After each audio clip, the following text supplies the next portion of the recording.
stand for the pledge of allegiance. I pledge allegiance to the flag of the United States of America and to the republic for which it stands, one nation, under God, indivisible, with liberty and justice for all. Morning, everyone. Morning, Mr. Chair. Morning, Mr. Chair. Good morning, everybody. Approval of county board minutes. So moved. Motion and Second. Any more discussion? Those in favor? Aye. Opposed? Motion carried. Any additions or deletions? We have none. Need a motion? So move. Have a motion. Need a Second. Yeah, I didn't think we don't have voice, do we? You gotta turn, nope, you gotta turn it on. Now you There we go. Okay, I just had. Oh, yeah. We're on the air, Mr. Chair. Okay, Big 9. I have a motion and a second. Any more discussion? If not, those in favor? Aye. Opposed? Motion carried. Social services. Good morning, Mr. Chair. Morning, Brad. Morning, Brad.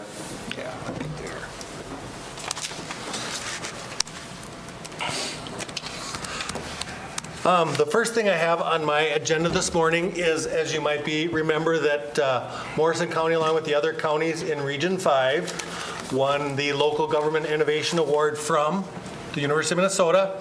And I brought Anna Gruber from Sourcewell, and I believe Alyssa Erdrich, who is our daycare licensor, is somewhere in the neighborhood and should be here, so we'll stall a little bit. And then I also brought Teresa and Melanie here, because as we know, you have these visions.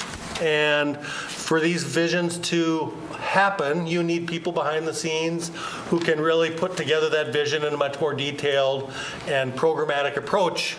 And really that's where Teresa and Melanie came in for our organization to make sure that this rolled out and we were successful. So maybe what I will do first is that let you know that the award ceremony was on December 7th, I think it was, right? And there is Alyssa Erdrich. So she is actually our local licensor, and she has Morrison, Todd, and Wadena counties that she does daycare licensing for. So this award ceremony lasted about an hour and a half. It was very organized, very structured. They received, I think, 100 and something awards. They actually did not give out any award for townships because they did not feel like they had any proposals that fit their criteria. So say they gave away 150? no, they had 100. Sorry, Nominations. like 101 nominations or something like that. It was over 100. Yeah. And so they put together this little packet, and I'm just going to read before we show the video what they said.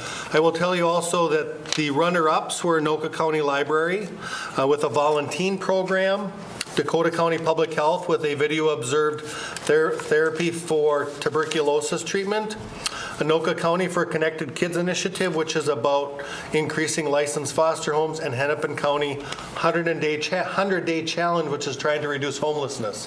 So a lot of good runner-ups, and we were successful in actually winning the award. And so what they said about us is that the Region 5 Plus Family Child Care Licensing Collaboration created an innovative solution for family child care licensing by combining the licensing roles of 7 counties into 3 regional licensors. This collaborative effort addressed a workforce shortage, created consistency in the application of regulations across the counties, and eliminated the duplication of efforts within its counties at a crucial time when family child care is hitting a crisis state. So that's what they said about us when they were presented, and I think it's also part of that public announcement that is in your packet. So maybe with that, I will have you show the video. They did a very nice video, very well done video. So we'll show that next.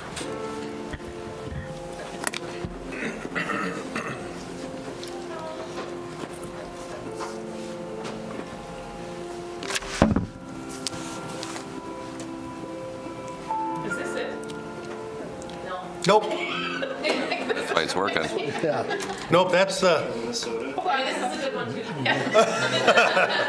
too. you missed the, That was a good one there. but- nope, go down. Yep, go down. It's on the same page. And, Wait, I got it. and I don't get it. having a meeting once a year with them to understand what they're doing, and that's what that one was all about. That's I have what it. you gotta do It already instead of started. having islands.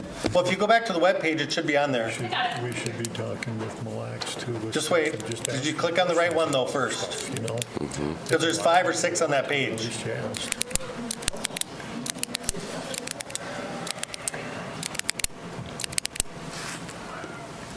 Nope, go down, right there. The below one, I believe. All right, there we go. Sorry.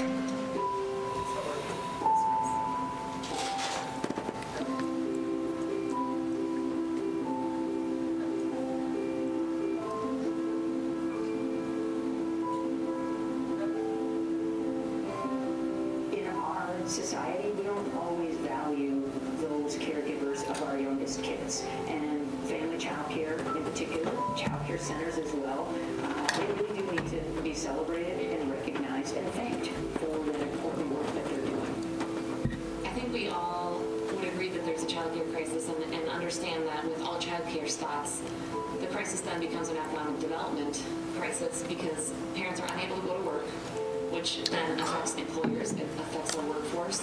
So it's a perfect storm for a child care crisis. One of the problems that we were facing was confusion. So confusion on behalf of Crow Wing County staff on interpretation of policies, trying to connect with the right folks at the Department of Human Services on issues, a whole host of different issues. There was also confusion on behalf of the providers. I have been a daycare provider for over 5 years. It was really hard to find resources and what the rules and regulations were. There was no website available. We wouldn't get newsletters. We wouldn't get emails. I actually knew daycare providers that had quit because they did not know the rules. Region 5 is in north central Minnesota, and it consists of Cass, Crow Wing, Todd, Wadena, and Morrison counties.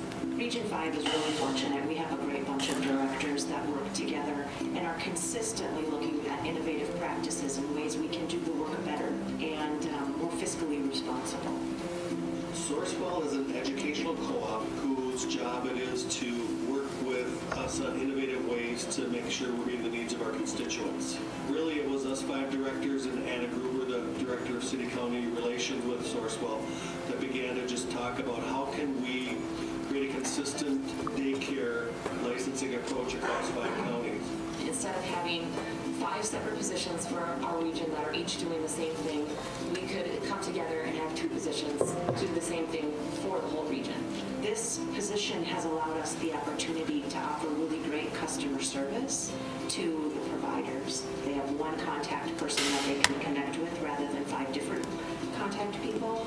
Ultimately, the main goal here for the licensing specialists is to make them the one resource throughout the region for the providers to help them navigate the rules and to provide the best care. The one thing I love most about my job is being the advocate for the providers and making sure that we have the necessary resources available for them, and then also to be able to interact with the children during the inspections has really been a fun part of my job.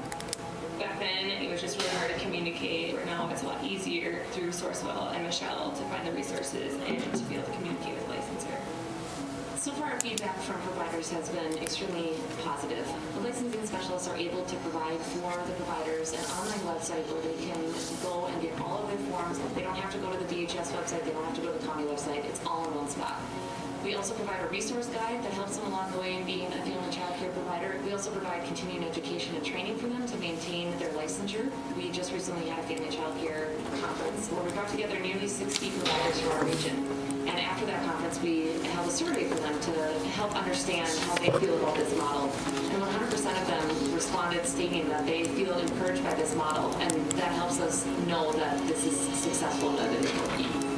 For our county, we've seen a number of successes, and it's not just related to the provider licensing for child care, but we're moving into an adult foster care licensing role with Sourcewell. I believe DHS is looking at this model to see how to roll it out to other counties, and Sourcewell's open to other ideas that we might have of where they can support us in doing the work, and we really appreciate that. The health and safety of the children are the first utmost priority in all of this, and the providers agree with that, the counties agree with that, the state agrees with that. We want to retain the providers that we have, we want to recruit new providers so that we have new spots, but also ensuring quality all along the way.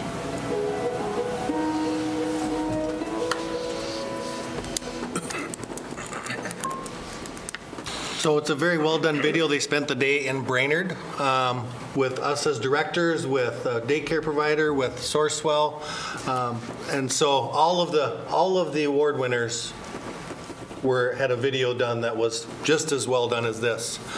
We also received a $5,000 grant as a region to help support our daycare providers. We actually talked about that at our last meeting, about what are some of the activities that we can do with that $5,000. We talked about some first aid training, some other types of trainings to help continue to encourage daycare providers because we know that that's a limited quantity right now. So I'd maybe ask these guys to come up and see if they'd like to say anything else about what happened.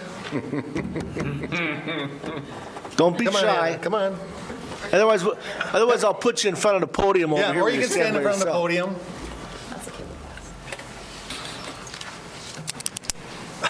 Thanks, Brad.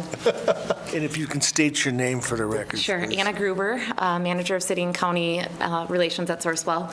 And I would just echo what Brad said. I think this was a really awesome collaborative model brought to us by the directors. So what Kara said in that video, that we do have a really awesome group of directors that get together monthly, and the amount of innovation that comes out of that meeting is sometimes overwhelming, but exciting as well, because we're able to come up with models like this that not only are receiving statewide recognition, but now national recognition as well, and also attention from representatives at the legislative level on whether this model is something that could work to help provide a solution to the child care crisis. So we're just really privileged and feel really privileged to be able to do this work with the counties. And as you saw in the announcement that there are 7 counties doing it, so Sourcewell is also doing it for Becker and Douglas County. So they actually call into our meetings for just a small period of time as we continue to make sure what we're doing around daycare licensing works. We know, there's always bugs that have to be worked out, and so we meet and talk about this every month with Alyssa and Michelle, the other 2 counties. And so it's been a great partnership, and I think hopefully, as you can see also from the video, having a unified daycare training, I think, is really important, because as counties, we weren't able to really do a great job with supporting training efforts of daycare providers. And so with Sourcewell's other line of business being able to create those training opportunities for daycare providers, as we said, 60 providers were here this past year. They're hoping to increase that significantly as word gets out about the opportunities that exist with that training, because they all require a certain amount of training every year. So that was a great initiative on Sourcewell's part. And even better was the daycare manual that they put together. It's helped us. They're doing one for adult foster care, and thanks to Sourcewell, they're working with our child foster care licensors to actually put one together for Region 5, just the manual. So it's been a great partnership. So. Yeah, and ultimately, I think, obviously, the goal is to recruit more providers, but I think even maintaining providers, and we've definitely seen success around that of, if we're losing providers, are we gaining? Are we at least maintaining that level of providers? And then and the ultimate goal to recruit new ones. If they have a positive experience, they talk about it with their peers, and it becomes a career option for people in the area. So we're really looking forward to learning about more ways that we can be an advocate and resource for these providers, while also ensuring enforcement and quality of the care as well. So I know Melanie and Teresa just sit back there quietly, but really they receive most of the credit for how this has rolled out and the process by which we are using. And so they've had to access our local systems to input data, which Teresa has worked with very significantly. Melanie, on more than one occasion, has to go through the process of how we're going to manage things, because we are still ultimately responsible for violations and suspensions and things like that, and Melanie pays attention to that. So again, huge shout out to Melanie and Teresa back at our office, who've done a great job helping pull this together as well. Any questions, gentlemen? I have a question. Correct me if I'm wrong, but in this training, there's a lot of work that helps people fill out the right paperwork. And I think that's one of the things that scare people to get in daycare, is all the paperwork that's involved now. And I think that's a big source when you're helping them go through that process so they don't forget things, and it makes it a lot easier for them to provide that. Yeah, I would absolutely echo that, and I think even we're working to build an online orientation model. We do orientation classes, one-on-one, walking through, filling out the paperwork, helping them get the right trainings, but then I also think a big piece of it is navigating the regulations. I think there's a narrative that statewide, nationwide, that the regulations are what is holding people back from being daycare providers. We've done exit surveys on anybody leaving, and that's actually not what we've been hearing. The regulations are there typically because something happened. They're there to protect the children. The struggle with it is navigating them. They don't know how to understand them. There's a lot of paperwork that comes with them, different levels of inspections. How do you meet the regulations? So, Mike, you're spot on that resource is probably the greatest success of this model, is just being able to come alongside and be an advocate and a resource to those providers to help them navigate those regulations so they're not so daunting. Well, plus when they have a question, they can call you Right. up and you guys can help them through it versus calling the state and trying to Be get put the on hold runaround. for half an hour. Yeah. So, And I also want to make sure to add, we try to always make sure to make it clear that it's not to say that the counties weren't able to do that before. The counties were a resource, but it's one hat of many licensing hats that staff are required to wear. And so how do you become a subject matter expert at every one of those areas where, for our licensors, this is all that they do. All that they do is family child care licensing. So they are truly able to become a subject matter expert on it instead of wearing multiple hats. So it's not just, we don't want to be hard on counties or the state. They're required to wear multiple hats in doing this. You can't just have one area that you work in. Commissioner Blaine, looks like you had something to say. I was just, thank you, Mr. Chair.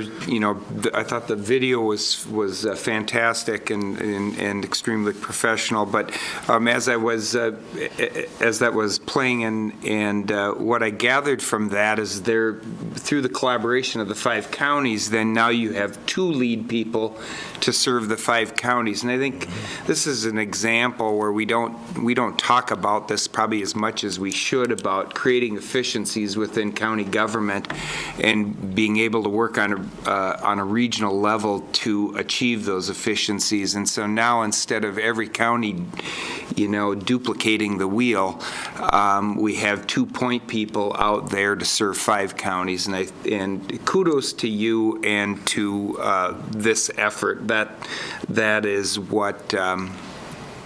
what we want to see out there, and we strive for to be effective, but to be efficient. And so, thank you. And going back to what Anna said, when we talked about transitioning this to Sourcewell, one of the challenges was that we're required to. We have many mandated hats to wear. Childcare was one of them, but when we're talking about safety of children, so our daycare licensor was responsible for some adoption and guardianship things, and if something came in on one of those things, that would have probably taken a priority over childcare licensing. And so when you talk about many hats, it's important, I think, that what she said in having 2 people who that is their entire focus. And so it does help the providers, and it helps us pay attention to some of those other things that we're mandated to do. So, and thank you to the commissioners for supporting this effort, because we can't do it without the commissioners either supporting an effort such as this. So, Commissioner Jelinski. Thank you, Mr. Chair. I need to read a paragraph off of the news release that was there. It's a very short paragraph.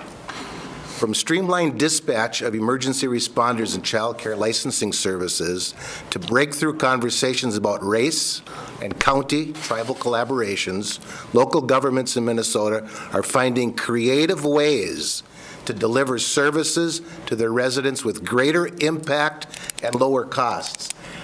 My goodness sakes alive, if that doesn't spell it all out, as far as I'm concerned. And what a form of communication between counties, gathering of information, working together. Honest to goodness, we're going to save money here. We have to. But it's joining forces. We're now realizing in the world that we live in today, we really probably can't do a great job by ourselves. We can do a pretty good job, but if we join together and bring a couple more think boxers in, that of what the job is that we can get done and what we can accomplish. I certainly want to thank our team at Social Services, because they are a team and they do work together. I look at the team that's sitting before us, And I can't thank you folks enough. I really can't. I can't thank Sourcewell. I can't thank the 5 counties to join together and doing what they are, and doing what they have done. So truly, honest to goodness, thank you all. Any more comments, I gentlemen? just would like to add a little bit. I was excited when this was brought forth to us to initiate this project, and it's really nice to see that it's working, because it is a child care crisis, and like the video said, it prevents people from going to work and being productive, and this is important, and I'm sure the other counties are going to see it and move forward with it, and it'll be better for the whole state of Minnesota. And I thank you, Anna, and Brad and your staff for everything that you did on this, and I'm excited. I'd just like to make one more comment. I want to thank Brad for all the work you do. Sourcewell, every year they have a spot where you can come in and present programs and stuff, and every year it seems like you've done something. Sometimes they get approved, sometimes they don't. But I think there's been 2 or 3 of them that have, and they've all reached out to a lot of people. And so I appreciate the fact that you guys work together to bring things to Sourcewell, because it's unlimited on what can possibly be done if the right things come before them. So thank you for that. And myself, too. Again, I appreciate the work that you do, and also the effort, because we know there's a shortage of daycare out there. And where I think, I guess Commissioner Wilson brought up that, people are scared, because I'm assuming there's a stack of paper to learn and understand the training and all that, and that's just overwhelming for a lot of people. And I just say to myself how important this is because of the daycare situation. I got grandchildren, I got, their daycare, and it's just like, it's hard to get good daycare, and there's a shortage of it. So again, I appreciate the social services. Again, I think this model is going to be a great program for everyone in the 5 counties. Anything else, gentlemen? With that, I was hoping to have the award here, but we don't, but I would like to get a picture with you guys and maybe holding the pamphlet for our paper versus the photo shoot that we did, if that's okay. Perfect. You want us in the back, front? I think in front. All right. This is what I'm supposed to do. Yeah, sorry. Come on, Melanie and Teresa. Yeah, you guys. Yep. Is that what that happens? You have no choice. Yeah, you thought you could get out of Are it. you grabbing your phone? To hold this. You and Yes, Alyssa, please. to the front, because you're the shortest. Sorry. Because you're the short.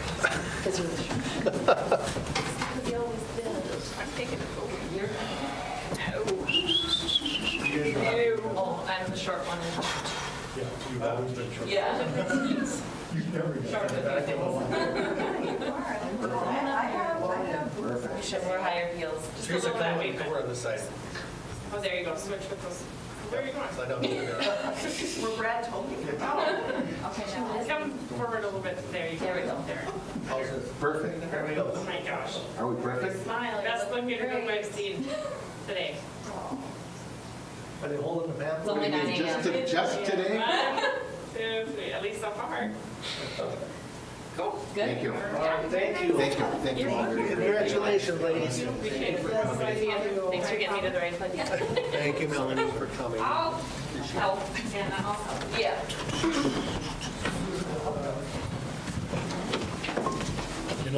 Deb, there's that one that you almost showed, that I would like for the board to see that sometimes, because they got an award because they're working with the tribe. Yeah. And they have a lot of stuff in there with the sheriff's department and working. Thanks, Alyssa. Well, let's To work get- it right after this. How's that? Or during my report? Okay, because. Brad, what else do you have for us? So the next thing on the agenda is totally coincidental, but is great timing, and that is our interlocal agreement for childcare licensing with Sourcewell.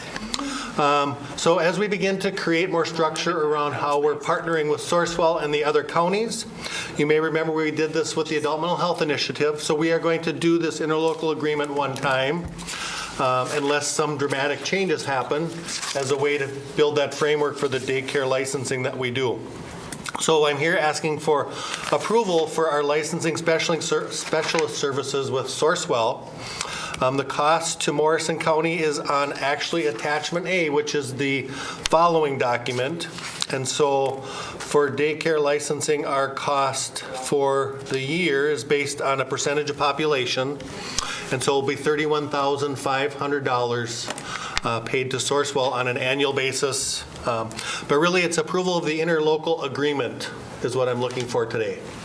I'll make a motion to approve, Mr. Chair. Motion, I need a second. Second. I have a motion and a second. Any more discussion?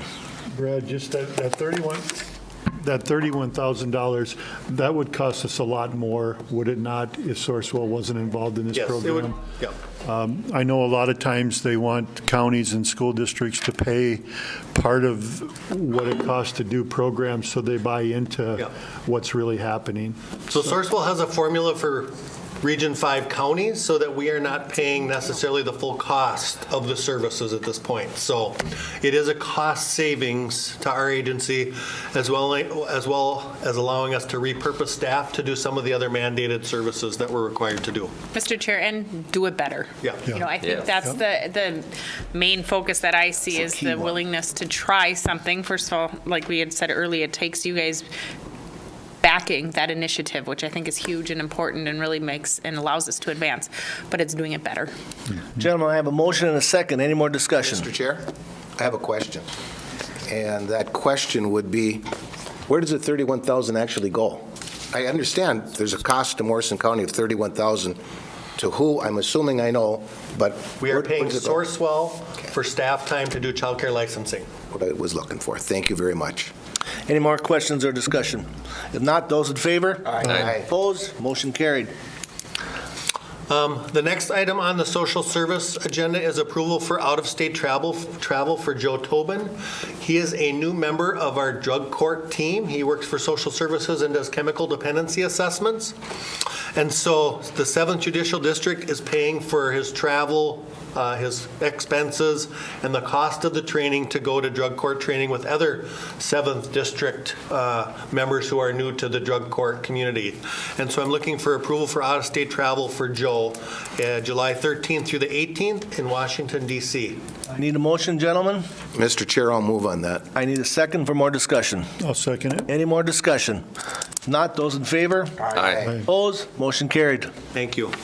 I am now moving to the public health report, and I ask Sarah and Emily to come forward. We are going to share some information on our tobacco compliance that we have done twice over the last summer and fall. And so Emily and Sarah are here to report on how that went. And can we some other distinguish activities. between the two? Who's Sarah? I know, but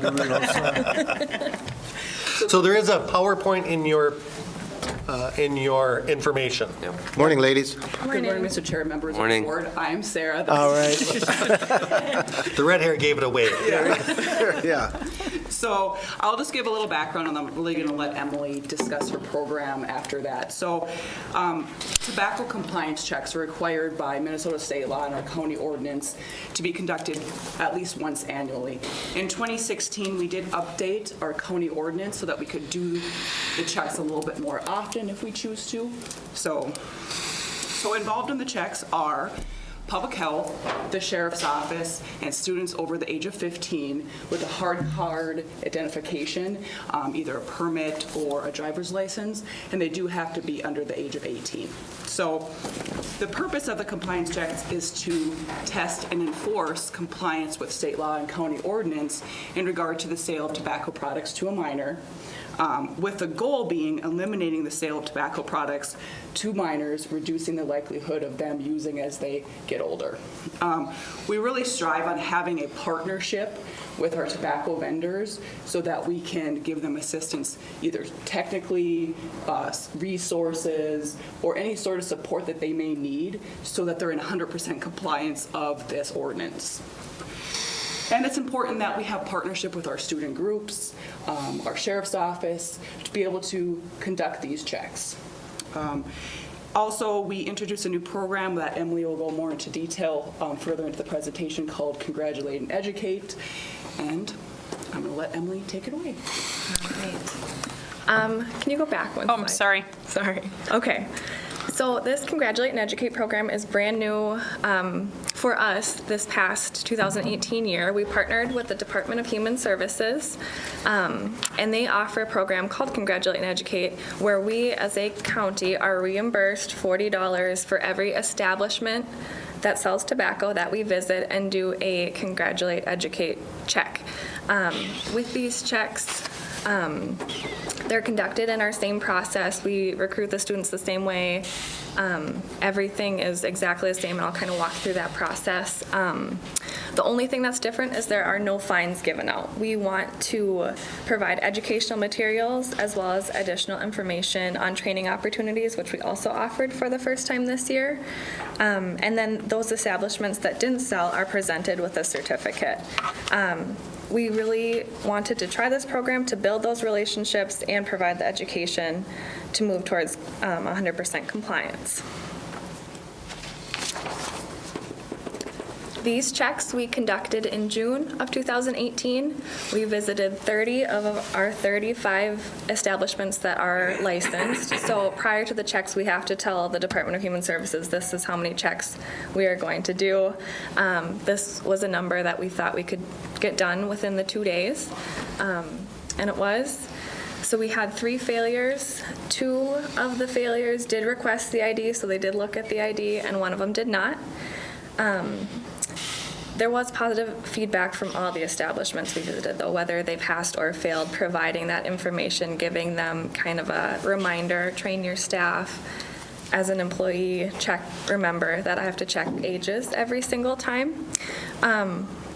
We were reimbursed $1,200 for all of the checks.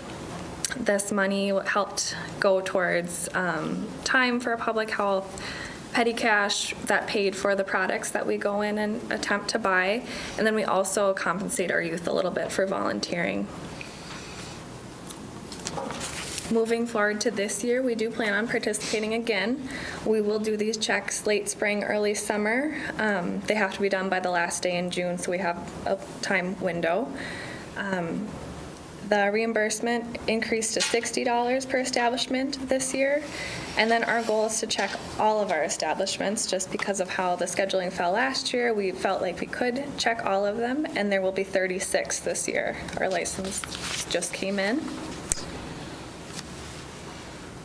For our traditional compliance checks, we did those in August, so the 14th and the 21st. We took 4 kids, 2 males age 17, 2 females age 17, and 2 different deputies escorted us. These students were recruited from the Stand Up For You coalition at the Little Falls High School.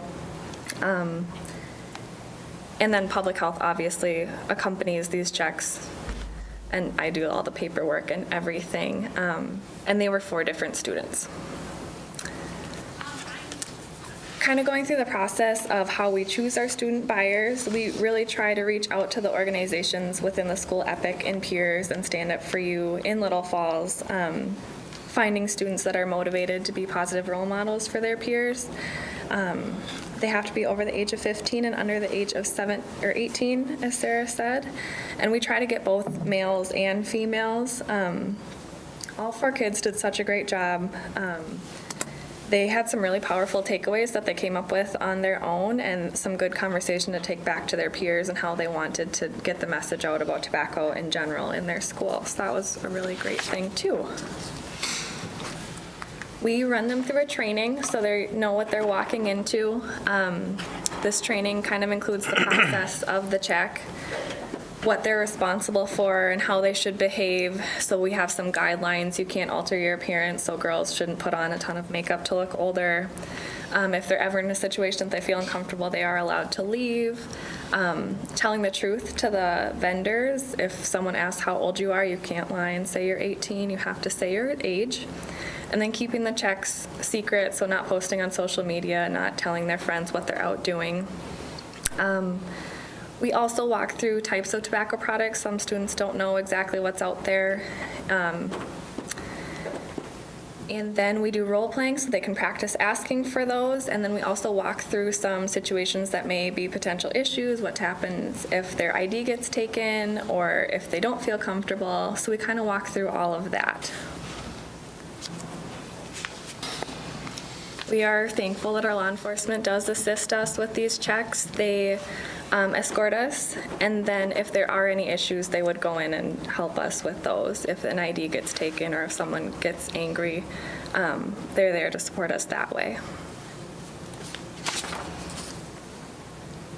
The process of the checks, we have the students arrive and we do the training that day so they remember what they are going through. We do have some paperwork. We take photos of them that day. We take we have a consent form from their parents, we take a copy of their license, and then we also check their pockets to make sure there's no tobacco products in them already. We do introductions with the deputy, we walk through a plan of where we're going to go throughout the county, we complete our checks, and if the establishment fails, I would go in and provide some education for the clerk and the manager. They do have to fill out some paperwork. And at that time, I take the opportunity to tell them that we have educational opportunities and give them a handout of what they could be talking to their staff about. And then afterwards, paperwork is sent to all the establishments, so the passing establishments receive a certificate, the failing establishments get fine information and next steps. We did learn some things from 2017 that we changed for this year. So the vehicles we took in 2017 were sheriff's office vans, and you would have to get out and open the door so the kids could get out. So we changed what kind of vehicles we were using, so we were a little more, we wanted to be as realistic as we can get it without drawing a lot of attention to ourselves. Timing of the day, making sure we are going when most establishments are open. And then also providing educational opportunities. Each establishment was offered the opportunity in the mail and then again in these checks to have an educator like myself present proper ID checking techniques to all their staff, and only one establishment took us up on that, but it was a good experience that way. The results of our checks, of the 35, 30 passed, 4 did fail, and 1 we were unable to check due to it being closed. Both times we attempted to visit. This is a decrease from last year, so we had 6 failures last year, and all these establishments are first offense failures. So following up, information was communicated to our director at Public Health, the sheriff, our commissioners, our auditor, and our attorney in case someone were to have a complaint or want to take this to court and protest that they did not fail. Paperwork was sent out to all of our establishments. Each establishment, the owner of the establishment pays a $75 fine, and then the clerks were given the option to either pay a $50 fine or take an online training course. And all of our clerks did take the training course. They sent me a certificate of completion for proof of that. And then again, education was promoted, handing them a 1-page handout, and then giving them that opportunity that I could come speak as well. And all of these things kind of tie into our Tobacco-Free Communities grant that we have as a community health board. This is a 5-year grant. We are in year 3 that started in November. We have 5 goals, and I will run through them each. Our first goal is to work with our youth groups and create messaging, increase the communication and education in the community. I think that directly ties in with our compliance checks, reducing access, increasing knowledge of the risks of tobacco use. Our second goal is to work with our healthcare clinics to develop and grow their cessation programs. Our third goal is to approach individual counties and their interest in tobacco-free spaces, for example, parks. The fourth goal is working with interested areas to assess current policies and explore options for updating or writing and implementing policies. And then the final goal is working with our South Country Health Alliance Care Connector at Public Health to increase our communication with the members that said they're interested in quitting, so providing them resources in a timely manner. So we're working on all of those this year. Any questions, gentlemen? Mr. Chair, the only question I have is, at the beginning, you said there was no charge, there was educational material put out, then at the end here, they were fined $75 Yep. and $50, 2 different things? Yes, so they're 2 different programs. We Okay. so legally, we have to check once a year for a fine. So that's and the second. that's our later summer checks. Okay. And then the first checks were just the Congratulate and Educate program. So all establishments were checked twice this year versus the ones like we normally do. So this was 2018 was the first year we did the 2 checks. One hopefully being more helpful and educational. The second one being compliance-oriented and fined if not in compliance. Sounds good, thank you. Any more discussion, gentlemen? Mr. Chair, I would like to ask Emily, when we talk about feedback from establishments, owners, managers, workers, what really do you get for feedback? Now, I understand very clearly, if I am the person that sold cigarettes or a tobacco product, rather, to someone underage, I get it. I'm not feeling too good right now because I just got caught. I understand that. But what kind of feedback do you actually get from establishments, owners, managers, or workers, or all of three? During the Congratulate and Educate checks, they were just very thankful for that opportunity to kind of refocus and remind their staff. It was a good reminder for everybody, and I do believe it builds our partnership as well. The checks they do find, people do get uncomfortable and aren't quite as happy, but just again providing, we're here to help instead of just for the money. That usually makes the conversation go a little differently as well. And I very much appreciate the educational opportunities that go hand in hand with this. You know what? I erred. I sold. I get it. But then there's educational opportunities that follow that. And the $50 option, educational opportunity, I really like that. I truly do. And I'm hopeful that that's success. Commissioner Lemire. I was just curious, is there statistics on tobacco use in our community on whether it's going down or up or maintaining? Youth tobacco use is on the rise for the first time in 17 years, and Minnesota as a whole and our county is not any different. We see a rise with e-cigarettes and those kind of things.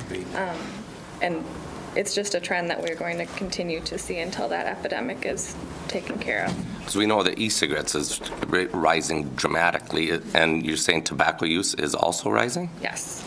Okay. Is there age limits on the e-cigarettes? They're the same as normal tobacco products, 18. There have been some recent regulations of where popular products like the Juul can be sold and advertised, so they're trying to take some of the flavorings out of convenience stores that kids can access, are more likely to access them at. So those steps are taken nationwide and the statewide in the legislature. I'm advertising quite often now on the radio, the Juul cigarette, to help you quit smoking. So trading one monkey for another. And they do consider that smoking because there is nicotine in e-cigarettes. And I think what Emily said about the rise is because of how they advertised e-cigarettes, and one large tobacco company is no longer making cigarettes, so they're moving all to e-cigarettes and these more flavored products, which is what back in the day we had candy cigarettes. Some of us might remember those as ways to, I think, encourage. And so we're trying to reduce those opportunities to encourage tobacco use. And that's really what our Tobacco-Free Communities Grant is about. I know it says tobacco, but does it include e-cigarettes? Yes. Yeah. If I may. A good distinction, but yes, it does. The misconception is the fact that e-cigarettes help you quit, when actually that's completely untrue. And what happens is sometimes people go from regular tobacco to e-cigarettes and then right back to tobacco again. I mean, we're seeing that trend where they're flip-flopping back and forth, or you start with e-cigarettes and then move on to regular tobacco. Right, because you still have the habit. Correct. So I'm ignorant on those e-cigarettes, but can you go in and buy the, whatever you said, the flavor without being 18? No. Okay, so that also has to be, you have to be 18 to do that too, so. Yes. Yep. Mr. Chair, one thing that I've seen just having teenage kids is the discussions in schools about vaping and the e-cigarettes and what that is. I've been impressed at least how often it gets brought up in some of the communication that comes out from the school districts. So whatever involvement you have with the school districts, it's appreciated because at least it's a topic that we're talking about more, and I think it's on the forefront. So thank you for that. I think it's a big deal. Anything else, gentlemen?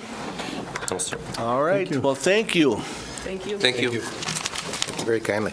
And again, totally coincidental is the approval of the tobacco licenses for 2019 for the establishments in Morrison County. And I will note that 4 of them actually had a late fee, so most are paying $75, but 4 of the establishments had a late fee of $11, so they're paying $86. So in your packet, we have numerous establishments. I need a motion. Motion to approve, Mr. Chair. Second? I'll second it. Any more discussion? Not those in favor? Aye. Opposed? Motion carried. The next item is the approval of some 2019 seasonal establishments. They're listed there: Augers, Wilderness Knowledge, Honey Badgers. Right. Make the motion to approve. I got a motion. I need a second. Second. I got a motion and a second. Any more discussion on the approval of these 4 licensors here? Not those in favor? Aye. Opposed? Motion carried. Thank you. That's all I have this morning, Commissioners. All right, so we got Thank you, Brad. social Have a good day. services and public health out of the way, right? Yes. Thank All you. right, thank you, Brad. That's a new one. Sheriff's report. When they bought out the roads.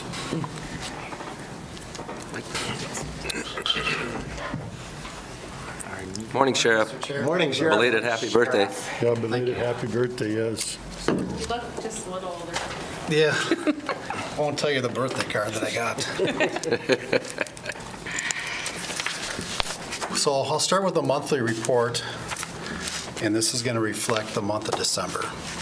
I may interrupt. You have a photo there of the little girl petting the German Shepherd. What was that all about? Yeah, so I'll talk a little bit about, so these were I'd like to see what this is Deputy Madison and canine partner Gator, so that's his canine partner with them. They attended the Sensory Santa Day at First United Church. So these are kids with special needs that basically reached out to us, their director, and then they wanted to spend time and see a canine. So we brought the canine in. You can see he's on a very short leash for that purpose. But yeah, the kids were amazed, they had a good time, and we're glad to take part of this. The bottom photo right there, this was kind of the remainder of the Ellis program. So we had a couple deputies and a city PD officer assist with Ellis training, which again is alert, lockdown, inform, counter, and evacuate. And that's in preparation if there ever was to be an active shooter incident. And we basically taught the school officials, the teachers, administration this, but then there were some paras that needed the training, so this was just a follow-up to make sure that everybody in the school district got this training in Little Falls. Mr. Chair, excuse me, Sheriff. What kind of feedback do you or did you get from our local school? And I'm guessing you did get some. Absolutely. I have numerous emails and phone calls. Everybody was impressed, very thankful that they have some training to fall back on.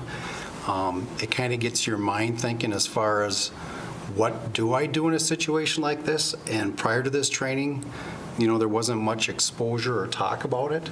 So now it's like a routine. If this was to happen, you're going to fall back on your training, and this is what you're going to do. And that's what our deputies did. They spent a lot of time with the education, kind of what's going on throughout the United States with active shooters incidents, and what can you do, and how can you use some of your room, furniture, and equipment as a tool if need to be, and how do you lock down, and so forth. So it was good training and very good feedback. And Mr. Chair, I'm sure Sean will talk about it later once we get more time to talk about it, but we took that a step further out in Piers just last week and did that scenario-based training, and it was very good. I was able to participate from an administration level and law enforcement level to staff level to the community to the resources that we have.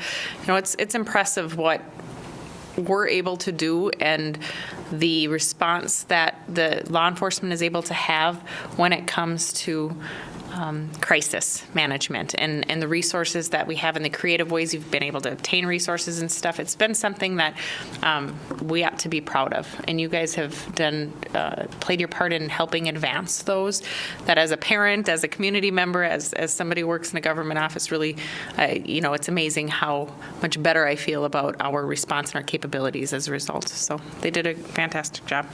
Just to add on that, so the situation in Piers, we had the teachers, the staff were present. We had some volunteer students, so they didn't have school that day, so the students weren't there, but they had some volunteer students who participated. Some of them were victims. Majority of them were victims, obviously. And we had a designated active shooter come in for training purposes.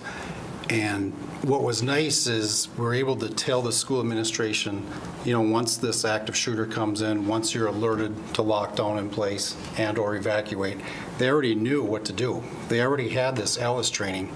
So because they had this training, they knew what the protocol was and what to expect and how to go forward with that. So it's nice where everybody has this training, so we don't have to wait until an incident like this happens and then now they try and figure out what to do. Hopefully it never happens, but we have to be prepared. So I'm just going to scroll down to the training portion on this where it talks about 28 officers attended use of force and taser training. So we're mandated by the state of Minnesota Post Board, Peace Officer Standards and Training, that on an annual basis, we have to train with use of force. So basically, everything on our gun belt, that's what we're covering. Your baton, the handcuffs, the tasers that we carry, we have to qualify and show proficiency at that every year. We also do ground fighting maneuvers, weapon retention, and then we cover our policies as they pertain to use of force, deadly force, vehicle pursuits, things of that nature. So that's why you see the big number there, because it is mandatory training that everyone needs to attend. I'll skip the presentations for later on. And if we go to our criminal complaints, basically I'm just going to highlight some of the majority of calls that we're seeing. The first one is going to be your 5 or 6 o'clock position on a clock. It's blue, 19%. That's our damage to property. We had 17 total incidents. I can tell you 16 of them were private and one of them's public. So what does that mean? Well, I dug into it. We had some mailbox complaints. We had a couple fences that were ran into from a vehicle. Some vehicle damage while the vehicle was parked in their yard. That's why it's kind of related to private versus public, and things of that nature. Moving on to the 9 o'clock position, the shade of light blue, we had 20%, and that's going to be our thefts. We had 18 thefts. And then, of course, the orange above the 9 o'clock position, listed at 10%. That's going to be our fraud. So we continue to see scams.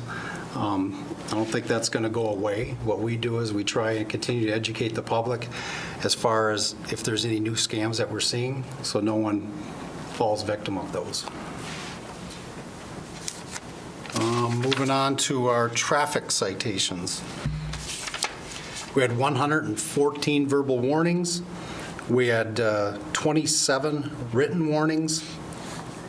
And we had 11 citations issued for speed. Any questions on that? If you look at our 2-year comparison, our total number of complaints have gone down a little bit. Our criminal complaints have gone up, not significantly, but they have gone up a little bit. Non-criminal complaints have gone down. Civil process is up. Drug investigations down a little bit, and total inmates down a little bit. And just to go over drug investigations, of course, that doesn't mean much when you look at the numbers, because we could have had 15 buys off the same case, and we don't calculate every single buy that we do. Our jail statistics, you can see we're still housing inmates from Itasca County. We averaged 14 for the month of December from Itasca County. Our total count was 43 that we averaged. That's including Morrison County inmates as well as Itasca and any other county. And then just to highlight our out-of-county inmates, we had 24 for the month of December, and we brought in revenue of $24,420 for the month of December. Sheriff, are we going to be losing Itasca County? Is that kind of in the future? Is that we? In the future, we probably will, just because I know they're going to be building their own jail. Okay. And I'm not sure of the projected completion date, but we're also going to take advantage of Itasca County until then. Sure. And hopefully at some point we'll just pick somebody else up. I'm just going to hand a couple pictures over if I can find them here. Just give me a couple seconds, because it's going to lead into the next discussion. And I can also kind of show you I know we talked about grams and ounces and pounds and kind of what that looks like, so I just wanted to send this around so everyone gets a look. If you just want to pass this around. I apologize, I don't have copies for everybody.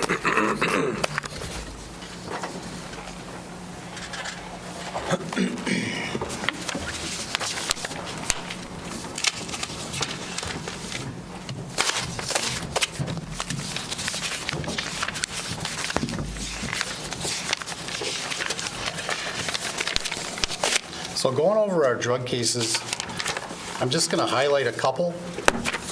The first one was month of December. It was a fifth-degree marijuana case. And there was a search warrant that was generated because of this. And we recovered 364 grams of marijuana. If you see going around, you'll see basically what a gram looks like. 364 grams of marijuana, and then there was $7,934 of cash that was seized at this search warrant. So basically, our investigators were able to prove that the cash that was present at the search warrant near drugs, near that location, was being utilized for the purchase of illegal narcotics, i.e. marijuana in this case. So we were able to seize that money, which is pretty significant because the way the law is right now, it's tough, especially with marijuana cases, to reach that threshold. I'm going to go over that. Basically, I can tell you, so a fifth-degree possession is anything over 42.5 grams. In other words, 42.5 or less, that's going to be considered a small amount. Mr. Chair, can I just, it was explained to me, and tell me if this is accurate, Sean, a gram is like a sugar packet-ish size. Yeah, it's like a small, visible baggie that's being handed out that just fills the box. For everybody who can't see it, just kind of roughly that size. Just. Yep. So anyway, basically, fifth degree, again, possession, is anything, for marijuana, is anything over 42.5 grams. Now, the next threshold, we skip fourth degree, we go to third degree, because fourth degree doesn't apply unless it's in a school zone or you're under 18 years old, right? So you go to third degree, and possession is 10 kilograms. Now, this gets a little bit complicated, but there's 2.2 pounds in a kilogram, okay? So in order to reach that threshold of 10 kilograms, that means you got 22 pounds. Now you can see what kind of problem we're facing here throughout the entire state and here locally if we're going to try and get that amount. It's going to take forever. Now that's possession. Now selling for the third degree is 5 kilograms, which equals 11 pounds. So in other words, we would have to sell 11 pounds. The suspect would have to sell 11 pounds worth of marijuana to get that third degree amount. So it's pretty significant. In this case, we pretty much lucked out because we found the cash. So we find out that this confidential informant can purchase from this suspect. He makes the purchase. We're able to get into the residence. We're able to execute a search warrant, and lo and behold, we find all this cash. So, Sheriff, may I interrupt? Was this in Morrison County you found? Correct. Oh, my Yep. gosh. Yep. So I'm just pointing out that these cases aren't very easy for our investigators, especially a marijuana case. If we're going to get somebody in cells and they're going to do some time, we really have to work at that threshold. And I can tell you, we're not going to bat an eye. We're not going to say, well, marijuana, we're not looking at that, because if information comes in, we're still going to treat it a priority like any other case. But I'm just pointing out how tough it is to actually prosecute some of these cases. So I'm going to give you a synopsis on this case. In this case, we had a confidential informant stated he could purchase marijuana from the suspect. We conducted 2 controlled purchases of marijuana. A separate confidential informant confirmed that the suspect was in possession of the marijuana. In other words, may have went into the residence, saw it, gave us that information. So based off the sales from the confidential informant, a search warrant was drafted and was executed. During the search warrant, the suspect was arrested for possession with intent to sell, and that's where that large seizure of cash That's where we came up with that. And the suspect later admitted that the money was for the purposes of marijuana purchases. Within the time frame, we also did a couple of presentations. One was Morrison County Social Services Adult Division. We talked about signs and symptoms of drug use and how to recognize if someone is using drugs and what the different drugs are and what we're seeing here locally. That lasted approximately an hour and a half. And then we did an additional presentation at a church group. We had our task force officer go to this presentation. Basically, he talked about the work that we're seeing here locally and about the opioid use and reduction that we see in Morrison County. There's approximately 20 community members that were present for that presentation. So we're still busy doing public outreach, and we're still busy with our cases. And hopefully when you take a look at that, you can kind of see the difference between the grams, the ounces, the pounds, and what we're seeing here in Morrison County. Any questions on any of that? Yeah, Sheriff, and again, I'm assuming even this people that were selling his drugs, that's maybe a small potato person. You probably want to try to keep getting, where does this person get 20 pounds of marijuana from? I'm assuming it just keeps going to find where it's coming in or whatever, correct? Yep, that's, Mr. Chair, that's primarily what we're doing. That's our big focus is you start with the information we got. In this case, we know he's probably considered a small dealer here locally, but yet we try and work our way up that chain. So now we'll try and flip this person. In other words, we're going to try and see if this subject will work for us. And if he does, we're going to keep working our way up because we want the major dealers who are distributing it to these sellers that are affecting our area, we want them to be held accountable. That takes a little time and effort, I'm assuming. Absolutely. That's going to go into my next presentation of the drug task force position. Mr. Chair, Sheriff, can you give me an example, and I know I saw the example just a moment ago, of what it kind of looks like. The marijuana amount, the baggie full, the shopping bag full, before there's teeth in it, if you will, and in this case, we're selling and there's a great deal of money involved, but if I had my briefcase plump full, packed full of marijuana, would that be a ticket? Would you be sending me to court? Would there be a big deal made of this? Or would I need to have the trunk of my vehicle packed full before there would be a big deal versus my cup is filled with marijuana? So if you're inside your vehicle, we'll assume you're inside your vehicle, and you have less than 42.5 grams, which is really going to be a baggie, a portion of a baggie, you're going to get a misdemeanor citation. $700 fine, maybe up to 30 days in jail, maximum, worst case scenario. But then again, if you don't have any past history, you don't have a criminal record, more than likely it's just going to be a citation. Pay whatever fine amount, and you're on your way. However, if you have in your vehicle, you're over that 42.5 grams. So I have a baggie full. Yep, you have a sandwich baggie full. Sandwich baggie completely full. Let's say you have a couple ounces. Yep.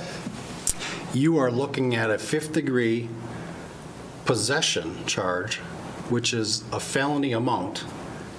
But again, that next threshold that we talked about was that third degree. So I hate to say this, but you could have pounds as long as you're underneath that 22 pounds. And that's the point I'm trying to get to.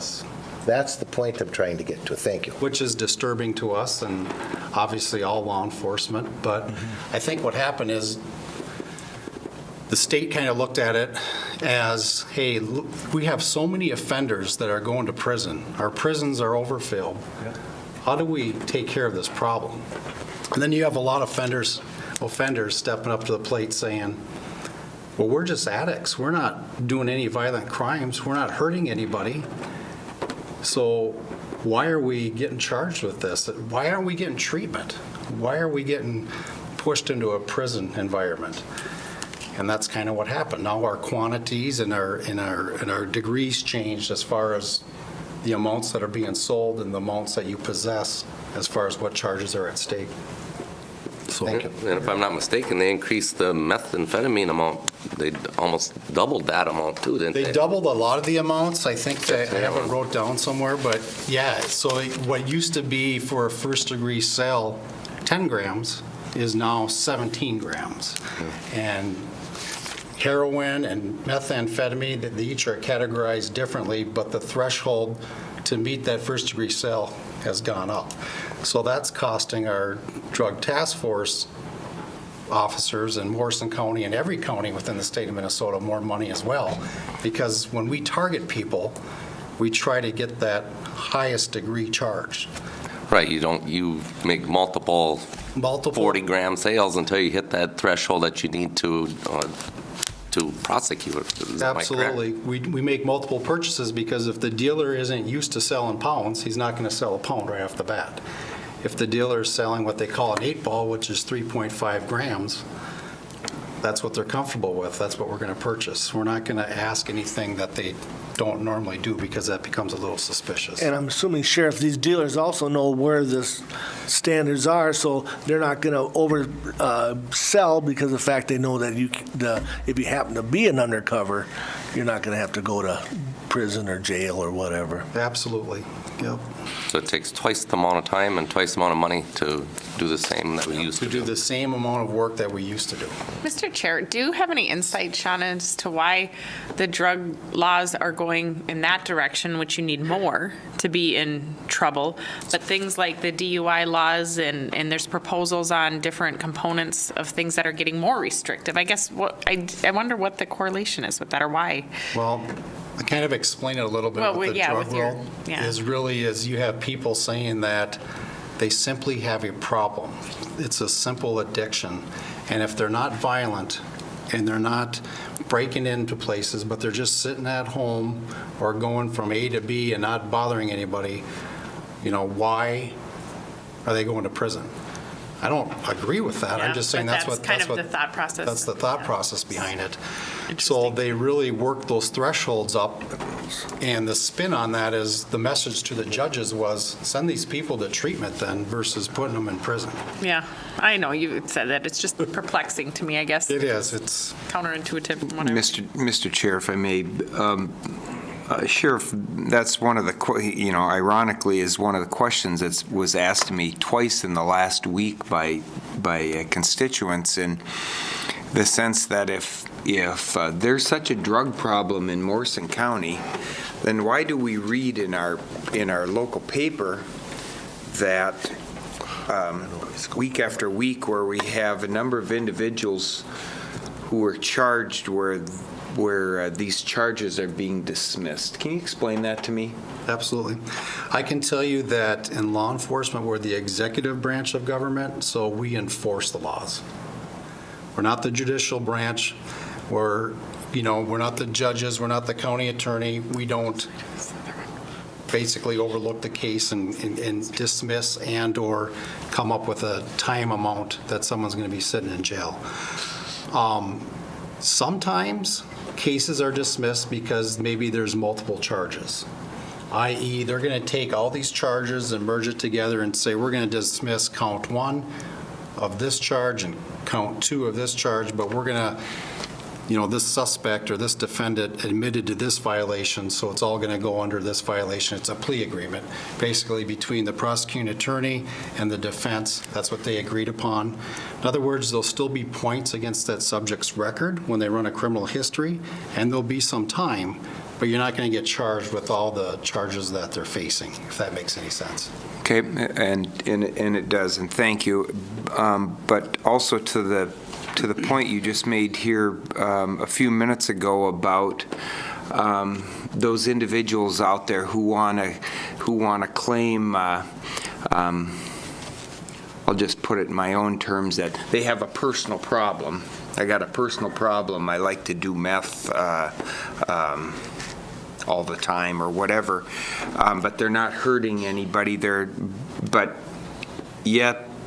It is my understanding over the past number of years that one of the reasons we've had an increasing amount of thefts, as you reported in your December report, and over these past years that we've had these break-ins into rural residences and farmsteads in Morrison County, that we have these drug morons who are looking to steal things to support their habit. Is that correct? That's absolutely correct, Commissioner. Basically, all the thefts, all the burglaries, I'd say majority, I'm not going to say all, majority of the thefts, majority of the burglaries that we are seeing here locally in Morrison County and throughout the entire state for that purpose, when you really look into each individual case and you study and you analyze what's going on, majority of them are all related to they were either high on drugs when they committed the offense, or they're looking for tools, valuables, and/or any currency, money to support their habit. And that's the feedback we're getting when we investigate all these cases that you're talking about. So, Mr. Chair, if I may, so is the jail in Morrison County full at this time? So we currently, I'm gonna guess because I didn't check today, but no, it's not full. We're right around that 40 inmate average, and we have 87 beds. So we're not half full, but where's the disconnect here? Is this in the judicial or in does this fall into the courts where we don't want to punish people for bad behavior as a deterrent to thefts and break-ins to support drug habits out there? That, in the earlier conversation about what may be in state statute and in sentencing guidelines, kind of where we were going with this, but what the hell if the jail's not full? We'll show them a place to sleep overnight, or for ever how long. If we want to change behavior, then we have to have some accountability. I agree with that, Commissioner. I can tell you, constituents come up to me all the time too, and they say, so-and-so just got arrested, and now they're back out on the street. What's going on? Yeah. And I always say, you know what? We make the arrest. We escort the people to the jail. From there, it's out of our control, i.e. we still have to do that thorough investigation. We still have to dot the I's and cross the T's on our reports. And I can tell you sometimes that does happen. There may be one little technicality where you pulled over a subject in a vehicle, and now the court system may say, you know what? Yeah, you found all these drugs, but that was outside the scope of your stop. In other words, you took it a little too far. But I can tell you that my message to our deputies is that stay active. Drug interdiction's huge. We need to get the drugs out of the vehicles, out of the county. We're seeing too much of it. So be proactive, make your stops. Of course, do everything legal, but in the end, we'll deal with that. If a case gets thrown out, at least we're still getting drugs off the street. And we're going to do our best to do the best case possible. But to get back to that statement, we're going to continue doing what we're doing. But I can't really point a finger saying, is it the county attorney's office? Is it the judge? Is it the court system? All I know is it's a problem, and we're seeing the same offenders back on the street and crime reoccurring. And it's kind of a slap in our face, to be honest with you. If I may, Sheriff, when it comes to if you pull a suspect over, is it more difficult to see if they're under the influence, whether it is with somebody with alcohol? Do they have a thing they blow in for? To me, it'd be more difficult if you're under the influence of drugs versus alcohol. It is a little difficult. That's why we have to stay abreast with the training that's provided.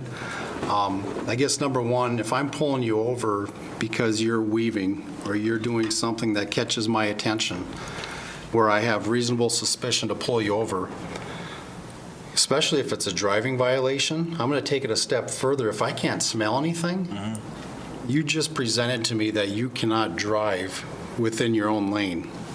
let's take the scenario where you cross the center line multiple times, or maybe you did some type of driving conduct that caught my eye. First thing I'm going to do then is make sure you're okay to drive. So I would treat it just like any other case. In other words, if you're under the influence, I'd have you come out and do field sobriety tests. I would do the same thing in this instance to make sure you're okay to drive, and I would get you outside of your vehicle and I'd make you do the field sobriety test. Now I can tell you, if you're under the influence of drugs, no matter if it's methamphetamine, heroin, marijuana, if it's affecting your driving, you're not going to pass that field sobriety test. So, no, we don't have an instrument, we don't have a machine that's going to detect that right away, but what we would do in that case, instead of making you take a breath test, we would have you do a blood and or urine test, which means we're not going to have the results immediately, but we'll submit that kit, that evidence kit, i.e. blood or urine, to the BCA for testing, and within weeks, we would have a return stating that you were under the influence of these drugs. And then at that point, we would have the evidence to bring forward to the prosecuting attorney for appropriate charges, if that makes any sense. And Mr. Chair, it does. However, unless I have a trailer full of drugs, I'm going to get a $700 fine, maybe a pinch ticket, and see you later, have a good day. And if it's my first offense, I'm probably not going to pay $700, and I'm probably not going to do 30 days in jail either. Yeah, I want to give you a little breakdown of, so it's different with marijuana. You can't really, marijuana, methamphetamine, heroin, they're all categorized different for weights. So in theory, yeah, there's a lot of weight you could be driving around with marijuana, but it differs when it comes to heroin. Just an example, it used to be 10 grams of methamphetamine that you would have to sell in order to be a first degree charge, maximum penalty. And of course, you're probably going to ask me what that maximum penalty is, and I'll have to find that paperwork. But I don't need to know that. But now it's changed to 17 grams. So a big difference in what you can sell and possess with marijuana versus heroin. Heroin used to be 7 grams for selling to be a first degree charge. Now it's 10 grams. As far as possession goes, methamphetamine used to be 25 grams that you could possess in order for the charge to be a first degree possession. They doubled it, now it's 50 grams. Again, against the wishes of all law enforcement throughout the entire state of Minnesota. Heroin used to be 10 grams to possess for first degree possession charges, and now it's 20 grams. So, again, this was out of our control. We met as a Minnesota Sheriff's Association. All 87 sheriffs were in agreement that we don't want this to happen. But it did, and it went effective, I believe, August 1st, 2016, so that's what we're dealing with. Commissioner Blaine. So your last statement is exactly where I wanted to go, Sheriff Larson, and going back in time to a previous hat I wore in St. Paul prior to the big meth push back in the early 2000s. And when I had a seat on the crime committee, it was the Sheriff's Association and law enforcement from the state that came and lobbied the crime committee and certainly the committee with judiciary oversight to make changes to combat the problem, and that was resulted in pseudoephedrine being taken off the shelves and other things. So my question to you now is, if this is an issue that as you just explained to us, is a problem for us here in Morrison County. You explained that the sheriffs from the other 86 counties in the state feel the same way. Is there an effort by law enforcement or by the Sheriff's Association, maybe through AMC, to go back to state government to say, we got a problem here, we need to make an adjustment? Absolutely, Commissioner, but one thing we have to remember is that this just went into effect 2016, August 1, I believe, 2016. So all that data is being compiled and is being looked at, because in order to make a difference, we have to show statistics and we have to show that there's a change needed. But yes, that's something that we're compiling, we're looking at, and then, of course, looking at making a presentation to counter, to say, wait a second, things have gotten way out of control. The state is way too relaxed on the thresholds and the different degrees for charging. We need to get back to where we were. So that's kind of where we're at.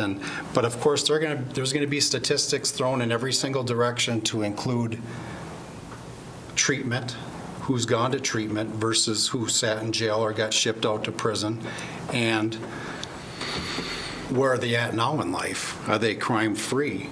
Yeah. So everything's the totality of the entire circumstances is going to be looked at. No, and I realize that, and it'll also be looked at in that whole process. It'll also be looked at. So how much more time will we tie the courts up with cases on drug individuals? But there seems like there's an awfully huge hole out there for people who want to play in that arena to run through, and I'm just if we're gonna get our arms around this, it seems like we got to somehow tighten that noose up a little bit. So, If I can, Mr. Chair. Go ahead. I got some bullet points here. So we met, obviously we talked about the budget. The budget was approved, I believe, last fall. And during that time frame, I talked about the addition of a deputy that we would want to see locally here at Morrison County Sheriff's Office, who we would assign to the Central Minnesota Violent Offender Task Force. And of course, as an overall budget throughout the county and a breakdown of the Sheriff's Office, that budget was approved. And I just want to thank the board for recognizing the reason for this position, all the things that we talked about, and why that extra position was budgeted for. And I want to make sure I don't miss anything, and a lot of it's somewhat what we talked about, so I have some bullet points, and if I could, I'd like to just go over some of these bullet points. Go ahead, Chair. Okay. So first of all, what is the Central Minnesota Violent Offender Task Force? I think we talked about it before. It's a multi-jurisdictional enforcement effort between 5 counties. And the counties include Morrison County, Stearns County, Benton County, Sherburne County, and Todd County. So there's actually 5 counties within there. And then there was 3 city departments. I'm going to talk a little bit about this later, but that's St. Cloud, Sartell, and Little Falls. I can tell you that Morrison County previously had 2 designated drug task force investigators, and that was from 2005 to 2009. The reasons behind why that got pulled, I'm not really going to get into because I wasn't the sheriff at the time, but I can tell you that as a sheriff, you always got to look at what's going on and do you need resources elsewhere? And I'm sure that's what happened. So I can tell you that it takes approximately 1 year of training to be fully prepared as a deputy assigned to the Central Minnesota Drug Task Force, just because of all the different duties that you have to do. Some of the duties consist of cultivating and managing confidential informants. These might be people that a traffic stop, whether it's drug related or non-drug related, you could utilize this person as a resource, and maybe they have some insight as far as who's selling drugs and maybe they choose to work off their fine. In other words, they'll be charged with whatever crime they committed, but there might be some leniency as far as how much time they're actually doing if they can provide us some good information and get more drugs off the streets in Morrison County. Informant management is some of the stuff that they have to work on, which requires accurate tracking and expended funds. So anytime there's a drug purchase, anytime there's money being utilized, you can imagine the record keeping that has to be kept. Conducting surveillance. That's another thing that this drug task force officer is going to have to learn. And it sounds simple, but I was undercover for a year and a half myself, and there's times you're going to be compromised. So there's actually training that goes into this. Proper case investigation techniques, conducting controlled narcotic purchases with informants and/or undercover officers. In other words, some officers do hand-to-hand exchange with personnel out on the street, but most of the time we like to run informants. You're really in charge as an investigator of that informant. Writing pre-operation plans, assigning personnel to specific assignments. What that means is, in this case, we talked about the marijuana case. The guy was selling marijuana. We had enough information to execute a search warrant. Well, guess what? The people from the 4 other counties are coming our way. Those city PDs within the 5 counties are coming our way, and they're going to be there to help, which means we have to have an operation plan, and we have to brief the entire team. This is what's going to happen. This is where the warrant's at. This is everybody's assignment, who's assigned to this operation plan, so there's no questions asked what's going to happen. And then, of course, there's interview techniques. Not anybody can be a undercover drug task force officer because, number one, you have to have a relationship with people. And that means if someone's coming in and they're a suspect, you're not going to get any information if you stick your chest out and pretend you know everything and it's going to be my way or the highway. You have to develop that relationship in order to get information that's going to assist us in our role in law enforcement. So with that, I'm going to share one statistic, and I apologize for being all over the place, but I recently got a handout from Brian Marcourt, who's our statewide gang and drug coordinator. This guy works for the Department of Public Safety, state of Minnesota. He oversees every single drug task force in the state of Minnesota. And as I was going through this 40-page presentation, there was one page that really stuck out to me, and I want to share that. This is Task Force Seizures in grams from 2008 to 2018. And this is the entire state of Minnesota. In 2008, there was 42,560 grams that were seized. If my math is right, that's going to be right around 93 pounds for the entire state of Minnesota. Okay, 2018, there was 500,000 grams that were seized. Okay, this is 1,102 pounds. So we went from 93 pounds to 1,102 pounds in grams that were seized during that time frame from 2008 to 2018. So why is this happening?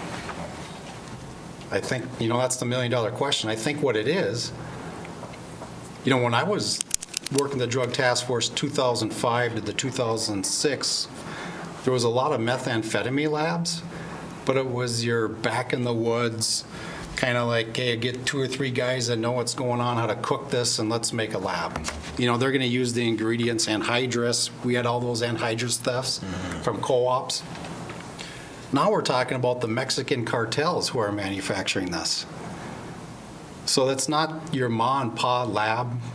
We're talking thousands and thousands of pounds that are going from Mexico into California up to Washington, down the main corridor, where Minneapolis is a major hub now as far as dealers.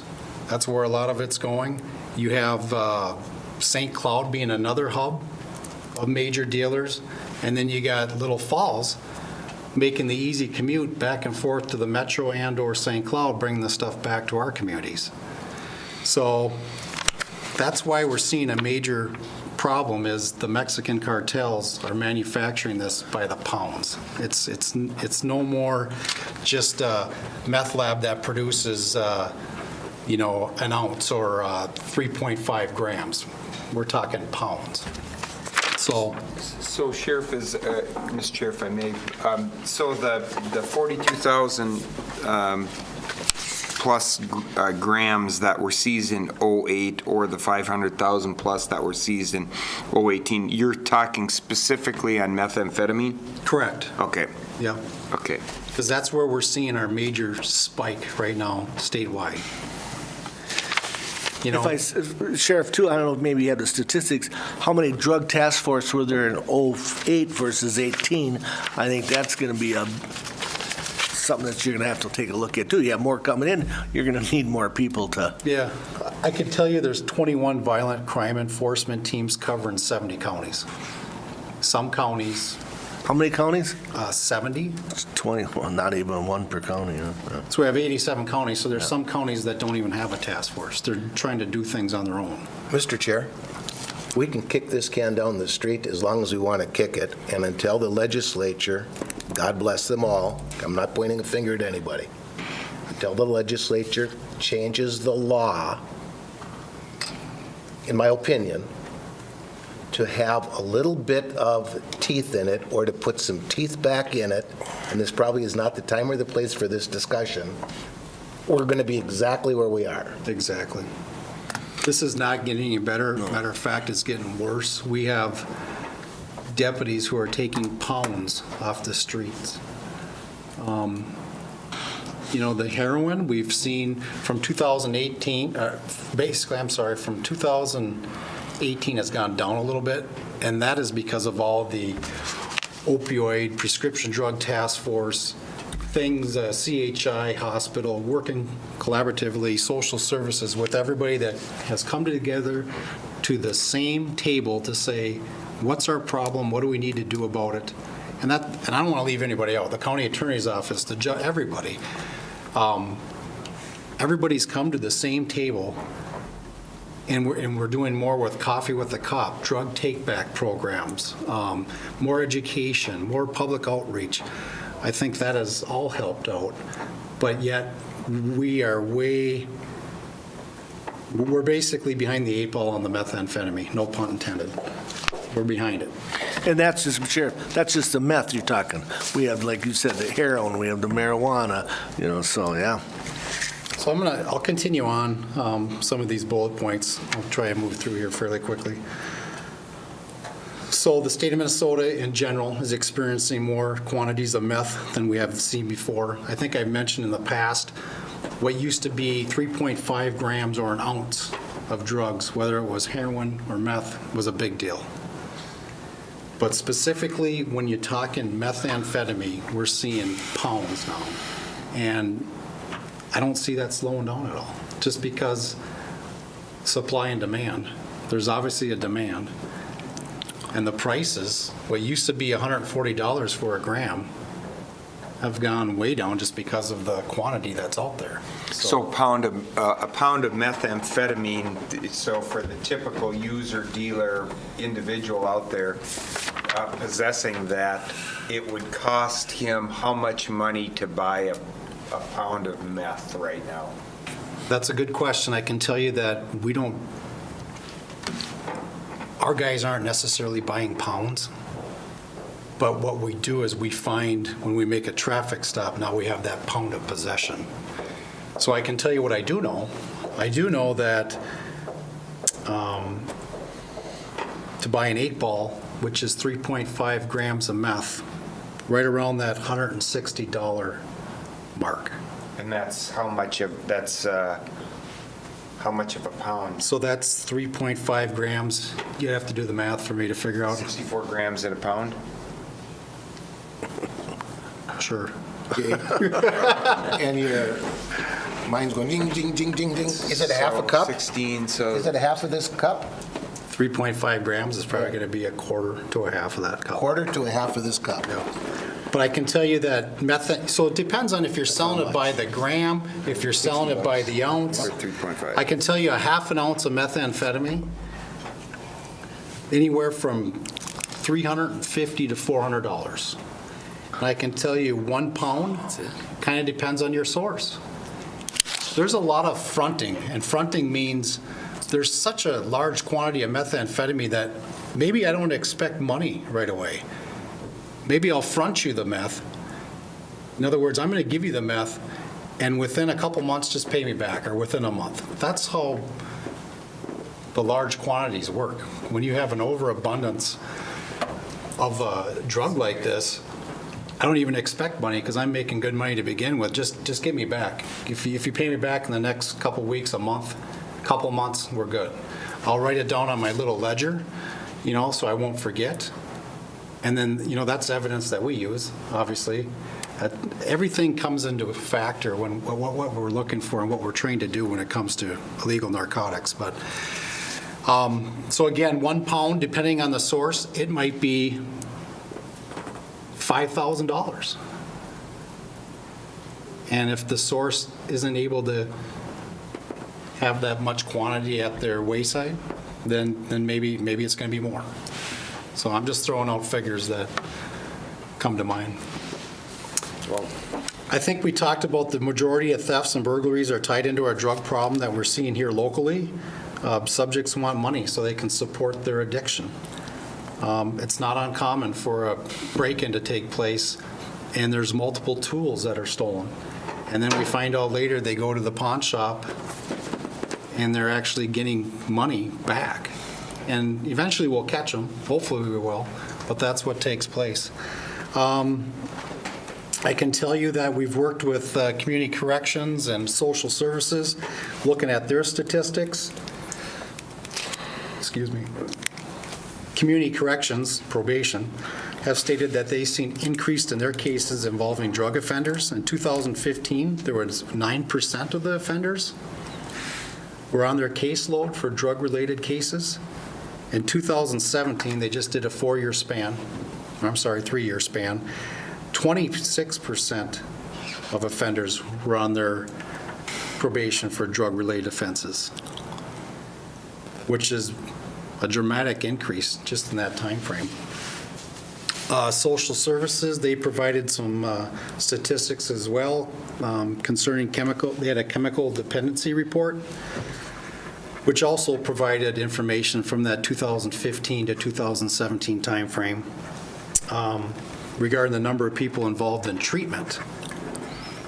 Their report revealed that criminal activity with people involved in treatment has gone up from 85 in 2015 to 168 in 2017. The number of people of meth went from 93 in 2015 to 107 in 2017, and heroin went from 64 in 2015 to 72 in 2017. So social services has also advised that the number of kids being placed outside a home has increased significantly because of the illegal narcotics cases that they're seeing. As a matter of fact, Brian might be able to test this, or test to this, but I think it was mentioned that there was 90% of placement of kids is due because of the parents' chemical use. So that's pretty significant what we're seeing here in Morrison County, not only in law enforcement, but across the board. The extra deputy assigned to the drug task force will help out with all the drug tips that come into our office. There's a daily flow. The phone rings and the follow-up and lead sheets just keep stacking up. We have two people. We'll have two people basically in plain clothes that will be able to do follow-ups and assist with surveillance details as well as knock and talks. What I mean by a knock and talk is you can give me information that there's drug activity going on in a certain area. Let's say I get a call that, hey, there's some drug activity on Lastrip. Happens at midnight one night and 10 at night the other night. Well, if we go out there and we conduct multiple surveillance details and we're not able to come up with anything, and we keep watching the area, and it's like, can't get anything. As an end result, we're going to go knock on the door when we see a lot of traffic flow, or we see somebody where we know they're home, and we're going to try and work our way into the residence. And we're going to try and be proactive, let the person know, hey, we're getting complaints, we just need to talk to you, and then from there, try to work our way into a productive case. So a knock and talk is kind of a last resort. We used all our resources, we've tried all our investigative tools, but now it's come down to we're just going to meet with you face to face and see where we can go from there. I've talked about this before. We increased our public outreach through forums at schools, coffee with the cop, drug take-back days, going into our schools within Morrison County, educating students about drug use, opioid addiction. We also continue to work hand in hand with CHI St. Gabriel's Hospital, as we're still involved with their prescription drug task force, which is a community-oriented program involving various community stakeholders in the fight against prescription drug and heroin abuse. While the education is vital, it still takes time away from our cases. So what I mean by that is you got one drug task force officer who's doing all this public outreach, but yet there's cases that still need to be taken care of. So by having the means of 2 people within Morrison County designated to do drug work, it's going to help. We can still do the public outreach and then work our cases. Because I believe that the education is just as important as the enforcement. And I know that because there's some kids that eventually get old enough that come back to you and say, if it wasn't for a presentation of what actually occurred and what the signs and symptoms are and what this does to your life, that was the path that they were leading on or leading towards.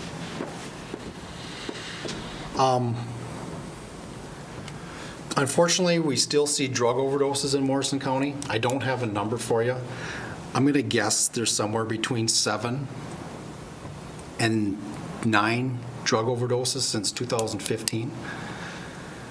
Some of them we don't talk about at length just because they're always under investigation and we're trying to figure out where did you get the drugs from. If there's an overdose, the first thing we're going to do is find out what drug it is and what's actually going on and who provided the drugs and work our way up that ladder. And that's happened with previous cases. We're going to do everything we can to try and get that dealer in custody. And if someone dies as a result, then we're looking at homicide charges. So those are things that we're going to continue to be active on. Some of the overdoses, I can tell you, have been pills. Some have been heroin. And we've even had some with methamphetamine. And some of them is just self-induced. In other words, they're prescribed whatever pills that they're supposed to be on, and they just overdose their own pills. But it still needs to be investigated because if there's anybody else involved, we need to know. And we need to work our way up that ladder and try and get charges fit accordingly. Basically, it takes time to investigate these cases. We need to conduct multiple interviews, a lot of times multiple search warrants, and they need to be drafted and executed. Drug investigations take a large amount of time. Often there are multiple controlled purchases that need to be done to identify where the target's living. When I say target, I'm referring to a suspect. And get the weight of drugs sold to charge to a level that ensures the highest conviction rate. And I think we talked about that. There's certain weights and thresholds we need to reach if we want people to go away and have consequences. Cases can involve hours of paperwork, interviews, surveillance, and time spent executing warrants and analyzing intel gained from those warrants. And the biggest thing, too, is we're going to be working with multiple agencies and investigators because we know drugs do cross jurisdictional lines. I have 15 more pages of bullet points, but I'll stop there unless there's... Well, gentlemen, I think there's a lot of information he gave us, and it's great information. And I just think, this is something that's needed. Just we all know that, that this drug situation we have here in the county is never ending. Mr. Chair, if I may. Sheriff, you said earlier it takes it takes about a year of training to have a deputy ready to serve on the Violent Offender Task Force or the Drug Enforcement Task Force. You came to us last fall during the budget process and asked for the ability to put another person into that position. So just for clarity's sake here now, so we understand, so do we have someone, or I shouldn't say we, do you have someone in your department that's ready to saddle up and go, or are we in that year of training to get that person to that point? Can you help me with that? That's a good question, Commissioner. So where are we at? Basically what we have done, when we, being the Sheriff's Office, were notified that the levy was accepted, the budget was accepted, we put out the feelers as far as who would be, I guess, looking for this position, who was interested in this position. And what we did was we got the commander of the Central Minnesota Drug and Gang Task Force, or I'm sorry, Central Minnesota Violent Offender Task Force. We got the commander and the team leader involved with the interview process. We had 4 deputies internally that put in. We did make a selection, and the beginning date will be the first pay period in March, which I believe is like March 2nd. So, with that being said, this deputy will work with the current deputy assigned to the Violent Offender Task Force, and there's going to be like on-the-job training. But when I say a full year, that means all the extra training that goes into it. In other words, they're going to be effective immediately, but they're going to be sent to like a school how to deal with confidential informants. They're going to be sent to another school, interview tactics, surveillance tactics, things like that our own guy will teach, but they'll be more proficient once they go through a school that's kind of strictly for that item that I just listed. So now that we filled that position, and we put it out March 2nd because we want the ball to roll, but I don't want to fast forward this where it's just a chaos. So now we have to take and fill that deputy's position that was full-time, who we assigned to the task force. We're in the process of filling that full-time and backfill that position, if that makes sense. Okay. So my only follow-up to this, and thank you, Mr. Chair, for your patience on this, but I do believe this is extremely important. Cost. You're talking about this officer then going through a number of these courses and that. Are those additional costs that will come back to this board, or has to be accounted for through your budget, or is that something that is all part of this process? So basically, with the assignment to the Central Minnesota Violent Offender Task Force, all the cost, I would say the majority, if not most, of the costs accrued will go towards the Central Minnesota Violent Offender Task Force. They will do the paying for the schools. They will provide a vehicle for this officer. They will provide a gas card for this deputy. The only cost would be anything internal that they may need, and really it becomes some detailed piece of equipment that maybe the task force doesn't issue out. But for the most part, all these high expense things that are needed for the job, the task force will take care of. Very good. Thank you, Mr. Chair. Anything else, gentlemen? Thank you, Sheriff. Thank you. Appreciate your time. Good job, Sheriff. Thank you. Yeah, we'll take a 10-minute break. All right. That way Mark can switch the video too.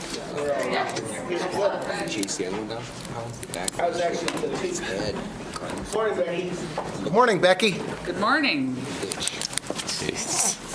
Just about lose your life. Nice brisk morning to get out of the office and come and say hello. We warmed it up in here. Apologize, we're a little behind here, so. That's okay. Yeah, I get to listen to lots of interesting things while I'm here. I learn a lot. I just had a few things that I wanted to update you on. Of course, you have the other educators' information, the board report, and if you have any questions, I'd be more than happy to try and answer those. But some of my winter programming that doesn't necessarily happen all year, I wanted to mention. My Cloverbud Adventures has started, and that's a 2-hour, once-a-month program for my kindergarten, first, second, and third graders.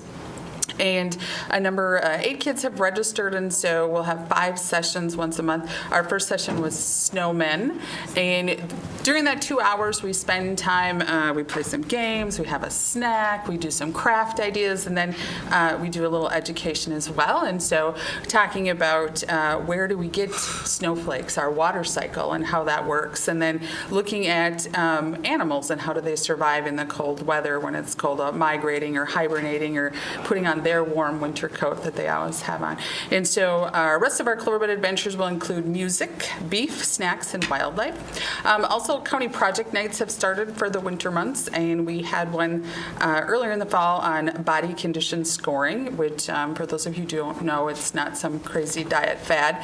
It's actually used with animals. Producers will body condition score an animal. It's most common in beef, sheep, swine, and goats, but I did run across a body condition scoring tool for horses as well.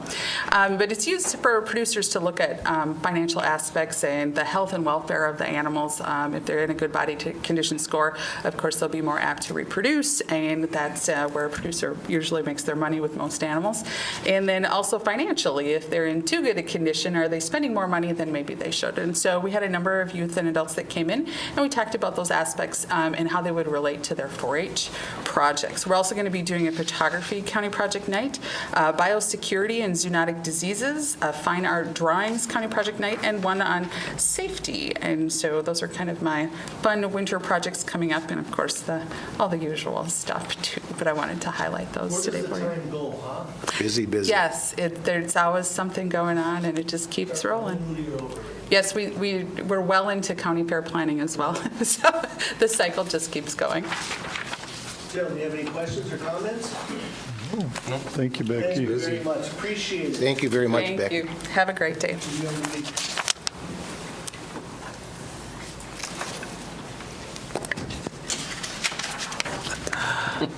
Auditor, well, let's see here. Technology. Morning, Amy. Good morning.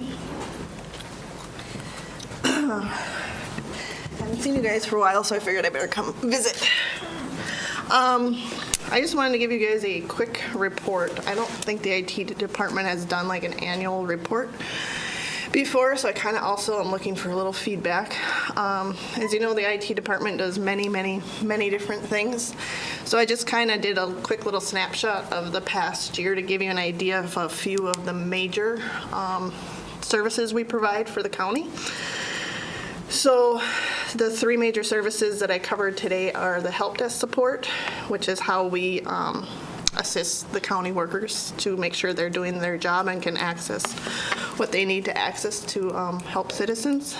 And then the cybersecurity, this is where a lot of our investment goes into to help protect the county and our county data. And then the network and the systems itself. So I just have a quick little snapshot of all the tickets that were created in 2018, just to give you guys an idea of what we're doing. So currently you can see that we had roughly 2,400 tickets last year.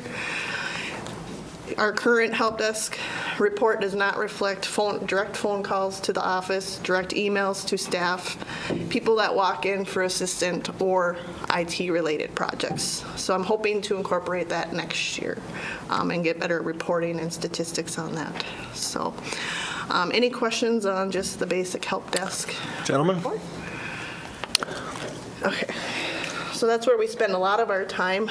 And then the other one is cybersecurity. So our network administrator handles a lot of the cybersecurity with our gateway protection. This is a major investment that the county has. And I just wanted you guys to see that it is doing a lot of work.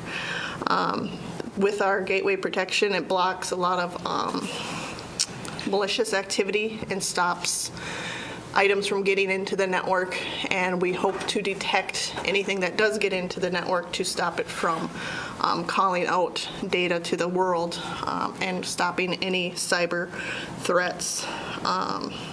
If you see the intrusion protection scanning system, for one, blocked over 64,000 potential intrusions, which means that the built-in monitoring that is updated minute by minute every day saw something come to our network and thought it looked malicious, and so it stopped it. Without that, we would be getting all these threats into the county. Again, with the application scanning, kind of the same concept. It just looks at an application versus a packet. So the application scanning tool scans all the applications that come over the network and verifies that they're good. There's reputations placed on applications and on websites, and that's what our gateway protection tool uses. The advanced persistent threat blocker that we have just scans every single item that comes into the county network, and it's scanned over 2 million items since it's been up. This report is only the last 6 months, not the full year. So over the last 6 months, it's scanned over 2 million items to verify that they are not threats to the county before allowing the items in to the county.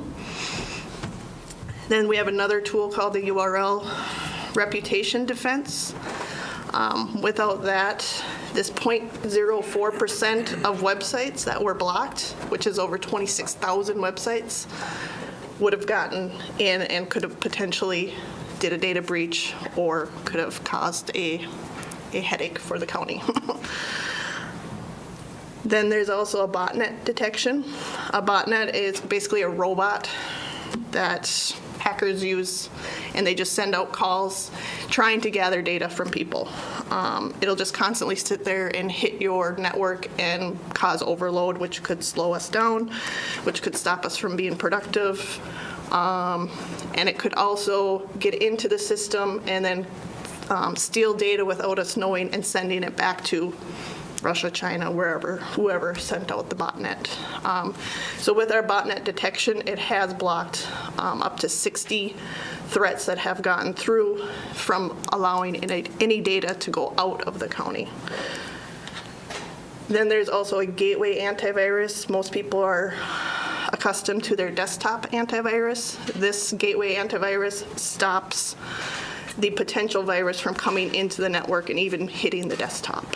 So in the last 6 months, this gateway antivirus has scanned over 47 million objects that have come through the network.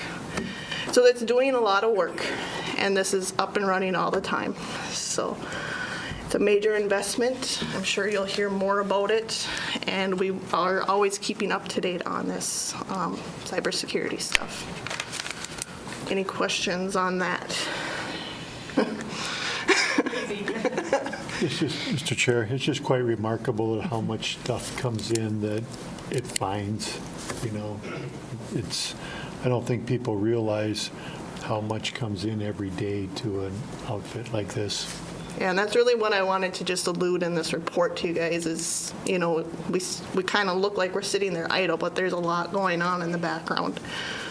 And this is only 6 months worth of data. So. If I may make a comment, because even I'm a little computer savvy, just this much, but sometimes I wish I could send that dang thing back to them and give them the crap that they send me, you know?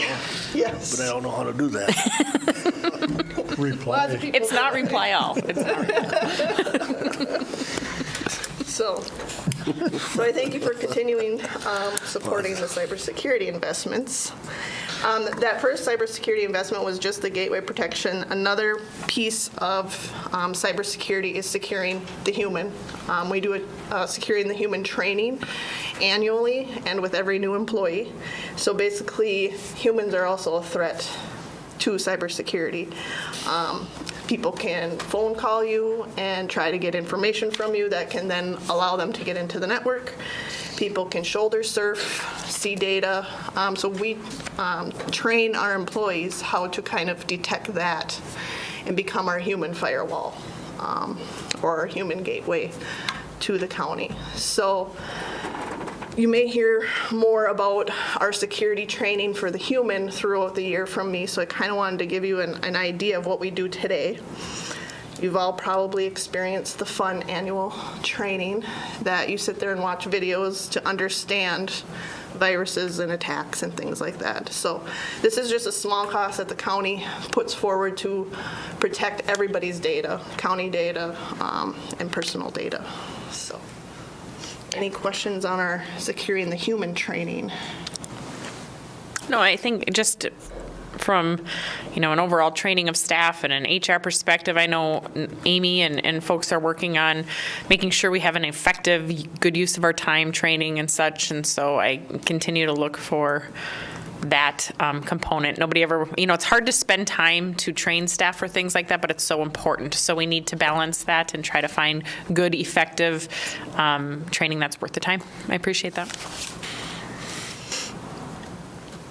And the last cybersecurity investment I just wanted to talk about that the county invests in is our local desktop antivirus. So to assist with that gateway firewall, each PC in the county also has a local antivirus in case anything does get through. This antivirus is kind of a secondary blocker. We install this on every machine. It does a real-time scan, which means if you're going to a website right now on your machine, for instance mine, it will do a quick scan and make sure that the URL is good or the website is a good website. Things like that. It may also detect a site or detect something that might be running that looks suspicious, but it doesn't know what to do with it. So it notifies the IT department right away, which then allows our network administrator to contact that person and say, hey, what's going on? We think you might have something going on. We want to take a look at your machine before it infects anybody else. So that's how we get notified of those threats. And then we can also detect if it's a false positive or if it's really something we need to be concerned about. So over this last year, this product we just invested 2 years ago into. Over the last year, this product's detected around 200 virus attacks, and it has helped us contact people, inform people, and again, train people based on those, what we're seeing and why we're seeing it, and potential things they could watch for to stop it from happening. And thankfully, we have not had any major outbreaks in the county in the last year. And this tool has helped us a lot because we can pull a desktop from a person and stop the attack locally.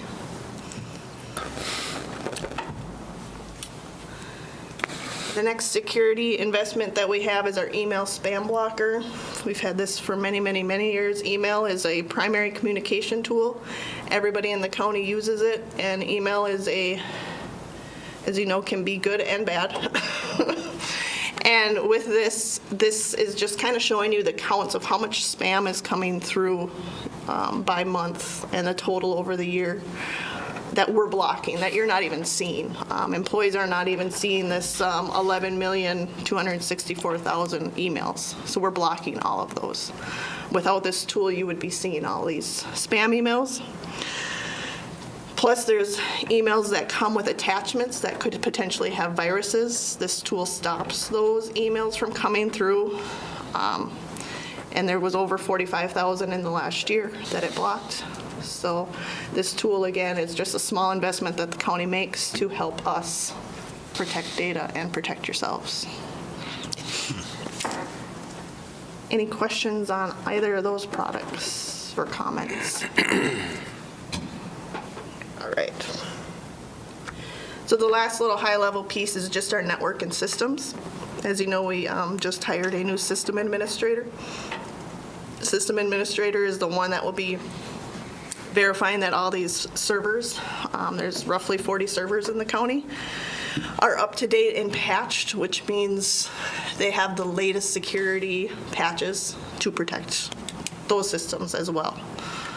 So this is just a snapshot of how our patching is doing. We're at 95%, which I think is relatively good because we do not always push out the latest patches because sometimes they break things before they're tested. So we test those first. Also, I wanted to note the server uptime score, that we're at 100%, so that means we haven't run into any major outages during production hours or that are not scheduled. I do need to say, if I could, Mr. Chair, that the new system administrator really seems to be very sharp. I've heard some good comments from him, seen him interact with staff a little bit for some things, and was just, it had a phenomenal response, and his knowledge that he brings to the table, and he's really a go-getter, I think. So I think you did a good job on finding somebody with a good skill set and a good asset. He'll be a good asset to the department and the organization. So good job, Abe. Yep. And that's really my snapshot of the last year, so unless you have any other questions. Any questions, gentlemen? Mr. Comments? Chair, just a quick comment, if I may, is I'm very familiar that in your new home that you have now, you also have a training room. Yes. That I'm very much looking forward to it being utilized. And I realize it's not, you don't change things overnight. But I think that there is so much that each employee can be educated on internally to help all of these things. I mean, we're all very clear on X county that opened up an email, an attachment, or whatever, and shut the system down, or cost them gazillions of dollars to get it rebooted again or back up. Mm-hmm. Not that that can't happen through everyday usage, but if we can train people, and we can, to know what to look for, to know what to do, to know what to say, mm-hmm. That's the next step, in my opinion. So thank you very much. Yep, and I agree with you 100%. Thank you. Anything else, gentlemen? Not? Anything else, Amy? Nope, that's all All I right, have. thank you. Thank you. Auditor's report. That's a good report. I get this going. Good morning, Chelsea. Good morning, everyone. Good morning, Chelsea. Good morning. Hi. What do you have for us? I have a few things in the hopper today. All So, first thing on the agenda, I am requesting to get approval to fill the account specialist position and promote within the deputy auditor treasurer position. Gentlemen, we had a big discussion on this here, I think last week or 2 weeks ago, so we kind of were expecting this to come to the board. So I would need a motion. I'll make a motion to approve. Second for more discussion. Second. Any more discussion? Not those in favor? Aye. Opposed? Motion carried. Thank you. It's not always that easy. And I just want to reiterate, because I know you're wanting to take some extra time, Mr. Chair, but I really appreciated Chelsea's approach to this. She did a very good job meeting with all the staff and really sitting down and visiting with them about not only what they see as needs in the office, but where they come from in terms of their skill set and their areas of interest and such. And I think that's a value, and I think that's important in leadership, that we recognize staff and their potential and their input into a department and what they can add. So I appreciate that, Chelsea. Thank you. Thank you. Next on the agenda, I have to approve the exempt permit of the Royalton Sportsman's Club to hold a raffle on June 8th, 2019 at the Sportsman's Club grounds. And I did speak with Sheriff Sean Larson, and he did approve of this. Gentlemen, asking for a motion? So moved. Second? Second. Any more discussion? Not those in favor? Aye. Opposed? Motion carried. Thank you. Next, I have the Morrison County Investment Policy, looking for an approval of this. We have this policy in place already, and I'm just bringing it forward once again to review it, and then to approve. And I had a question on changing accounts, if you will, because we have this policy in place that some of the banks requested an updated version. So that's why I'm here today, to go over this. Gentlemen, asking for motion for the county investment policy. So moved. Second? Second. Any more discussion? Not those in favor? Aye. Opposed? Motion carried. Okay, so next I just have a report of the monthly interest report, and Commissioner Jelinski had stated last time at the planning session, just kind of an overview he wanted to see of our bank. So this kind of just ties into a couple of things, a couple of reports that we have here. So again, this is just a monthly interest report. We get this every month. It shows our funds. It shows what we're making on interest. So this is just a snapshot of December's numbers. Thank you. I've never seen this Yeah, before. thanks for sharing that. And I very much appreciate it. It's no big deal, perhaps, but I think it's something that, for myself at the very least, maybe not anybody else, but for myself to be able to see that. Unless that was. That's your thing. This is one of the things that happens at the auditor's office. I don't know that. Right. And I appreciate that Yep, very much. It's almost a backbone of what we do in our office, and it's just a visual, and it's something that we do day to day, so it's almost a normal thing for us. But for you, just a snapshot and a visual, it's kind of nice to see every once in a while. And Mr. Chair, I have to beg forgiveness from everyone. Maybe I've seen this somewhere. I just don't know that I ever did, and I don't think that I have. I don't think we've gotten interest reports. So thank you since I very was much. there. So going on, next I have just an overview of our bank's cash and investments as of December 31st. So as you see on this report, it shows on the top we have our liquid revenue accounts, and then in the middle we have our special accounts, and on the bottom we have investments, if you will. So it just kind of shows our balances of what we hold, where we hold, and then what's liquid and what's tied investments. Any questions at all? Mr. Chair, I have no questions, but this is another item that I kind of asked for, that maybe I've seen before, and forgive me again if I have. I don't know that I ever have seen it. So thank you again very And much. Mr. Chair, there's very specific legislative, like statutes that identify how we as a public entity can invest our money, what types of guarantees you have to have in place, making sure there's proper tracking of collateral that banks have to put in place, making sure we're not investing in anything that's not allowed when it comes to risk and such that's there. So there's a lot of very defined rules that we have to follow that our state auditors, when they come into audit on an annual basis, look for, and it's Chelsea's job to make sure that we're adhering to those, to make sure that we have the documentation to prove that we're adhering to those, and following all of those rules that are put in place. So that's kind of what you do. And I'm going to put you on the spot now. They told me last week at the library board, what does MAGIC stand for? Sure. I was hoping that you would ask that just because, what is magic? That's what we do in our office. Yeah, there you go. Yeah. MAGIC is standing for Minnesota Association of Governments Investing for Counties. So MAGIC is kind of an overall working with counties, not just our county, but multiple counties, and overseeing our accounts. And they have a great response as far as returns and investing, and also our MAGIC account here is kind of a liquid account, if you will, because it's up here on our liquid revenues.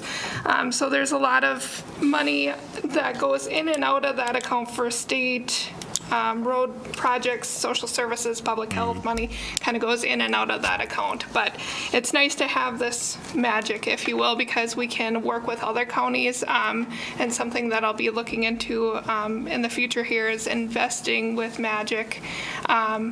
Because we have the MAGIC account, but we can also pool with a county. So say we have $500,000 that we want to invest with MAGIC, they can actually work with another county that has $500,000, and we can go in together at $1 million and then invest at a better rate. But we have to have that communication with another county. So it's a great opportunity for us. Yeah, and it's an account or a function that's governed by a board of county officials, and it's really very much developed and on the premise of following all those rules and regs that we have to, yet getting the best return possible. So they're great. The local people, or the, not local, but the regional people that work with it are very good too. So they've had good things to say about working with you, Chelsea, too. Carol has talked to me about that and said you seem to really have a good handle on it. So I look forward to those improved relationships. Commissioner Blaine?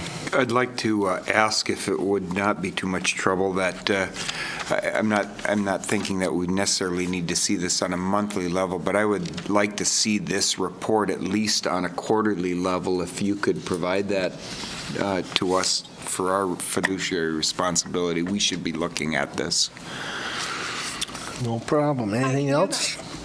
The reason why I brought this forth today was because in another discussion report we have here, we have the December 31st, 2018 cash report that ties into this. So this is kind of why I wanted to bring it to the table today, because I know Steve puts on the board agenda to go over our cash report every month. But this bank's cash and investment report, we actually tie together one, Steve and I do, because this report is our daily cash, if you will. So behind this is every single day logging in and out what's going on the accounts. But then Steve is also tying it to this report here.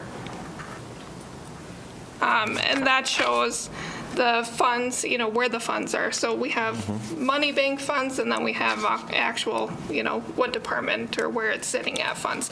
And you can see it's quite small, but at the end of each month, Steve and I balance to the subtotals column for the current month, the $38,579,992.33. That's the same total that's on this report here. So that's just kind of where our checks and balances meet.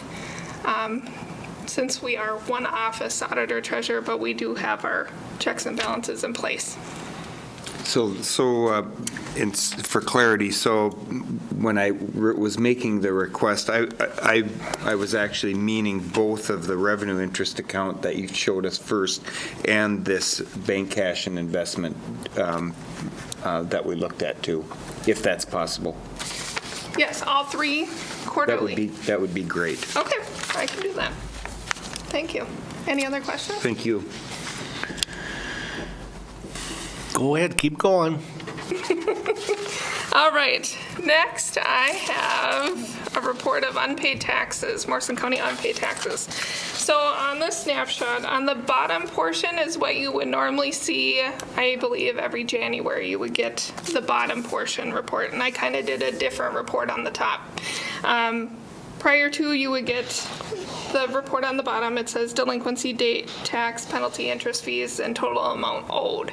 I created just kind of the top portion report of the payable year tax, total taxes charged, delinquency date, total delinquent to date, and the percentage overall delinquent. I think that's a more important snapshot of this report, just to see that our taxpayers in Morrison County are on the ball. When we're looking at this last year's percent delinquent, 2.83%, that is bare minimal, and that's huge, and that's amazing for Morrison County residents to be on top of being proactive on paying their taxes. That benefits us all.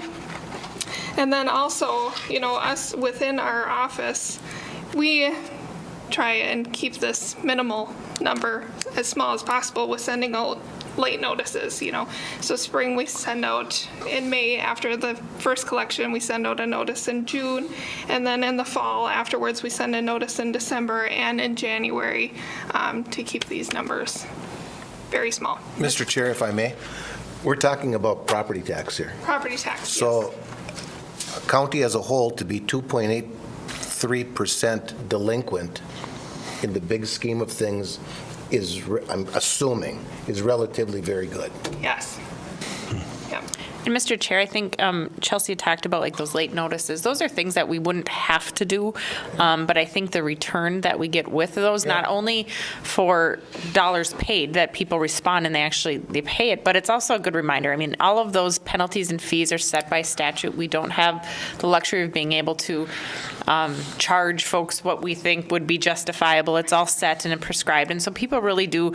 While it's a tough pill to swallow sometimes, if you forget and you have to pay that, they're appreciative because every month it adds up. So I think that's a good investment that Chelsea and her office make, and I think it's money well spent for the benefit as a whole and for those individuals and their notice. And if I'm going to point this out, Commissioner Jelinski, it looks like it kind of started going down when a couple of us came aboard. Here we go, buddy. Yes, I'm sure that's directly Another very correlated. good report, Chelsea. Thank you. This is good stuff to see. Thank you. Wow. Well, it has, it's true. No, I'm talking about. True statement. Facts right there. I'm looking right at them. Yeah. Can't deny it. It's right here, black and white. Wow. Off the record, of course. These guys, I tell you. One last thing, I don't know if I have under my reports here is warrants. Oh, yeah. So we're looking to approve the warrants that were, Motion to pay the bills. So moved, Mr. I have Chair. a motion and a second. Second. This is a roll call. Commissioner Lemire. Aye. Commissioner Wilson. Aye. Commissioner Blaine. Aye. Commissioner Jelinski. Aye. Myself, aye. Motion carried. thank you. Thank you, Chelsea. Well done. Thank you very much. Chelsea, appreciate it. Public Works. As you're walking up, Steve, I got a phone call this morning commending how good the roads were. So tell your staff and everything. They're saying they were really impressed. Good morning, everyone. Morning, Steve. Morning, Steve. A number of items for the board's consideration today. We're moving forward for our next construction season. And so with that, there are a number of things that we have to do. The first is requesting the board to allow us to solicit seasonal quotes for equipment rental, bituminous materials, winter maintenance sand, and calcium chloride for maintenance. So moved. I got a motion and a second. Any more discussion? Not those in favor? Opposed? Motion carried. Chairman, then the second request, and these are seasonal bids compared to seasonal quotes, in that these can reach levels that require bidding requirements under the county's policy. And so we're requesting that the board would authorize us to solicit seasonal bids for gravel production, highway striping, calcium chloride application, bituminous crack sealing, and bituminous durapatching. Need a motion? So moved. Second? I need a second. Second. All right, I got a Jeff. All right, I got a motion and a second. Any more discussion? Not those in favor? Aye. Opposed? Motion carried. We got it. Thank you. Mr. Chairman, members of the board, the statute requires that as things warm up and road restrictions go into place, and that the board authorizes the department to post roads to the strength of loads that they can carry. And so this request is that you would allow the department to establish and sign road restrictions when it is appropriate. We typically follow MnDOT's determination on when they go off and when they go on. They're monitoring throughout the state frost penetration, air temperatures, those type of things that influence those determinations. I need a motion. I'll move on that, Mr. I have a Chair. motion. I need a second. I got a motion and a second. Those in favor? Aye. I should say any more discussion? Not opposed? Motion carried. Thank you, Mr. Chairman. Mr. Chairman, members of the board, the next item is authorizing us to be able to negotiate with property owners that own property that may have materials that we need to conduct our business throughout the season. It may be pit run gravel area or sand areas, that type of thing, or also if we are going to do gravel production in a pit that's owned by a private property owner, we would be able to negotiate royalties with them in order to do that business. Need a motion? So moved. Need a second. I got a motion and a second. Any more discussion? Not those in favor? Aye. Opposed? Motion carried. Thank you, Mr. Is that Chairman. it, Steve? The last item Yep. switches over to a solid waste issue. I see it as kind of wanting to try to close a loophole that we see existing in our solid waste ordinance. When you tip a ton of garbage out at the landfill, there's two fees that are paid. One is a tip fee and one is a solid waste service fee. It's collected at the landfill when it's delivered there. Our ordinance, essentially, when it was written, contemplated basically two ways of disposing of solid waste.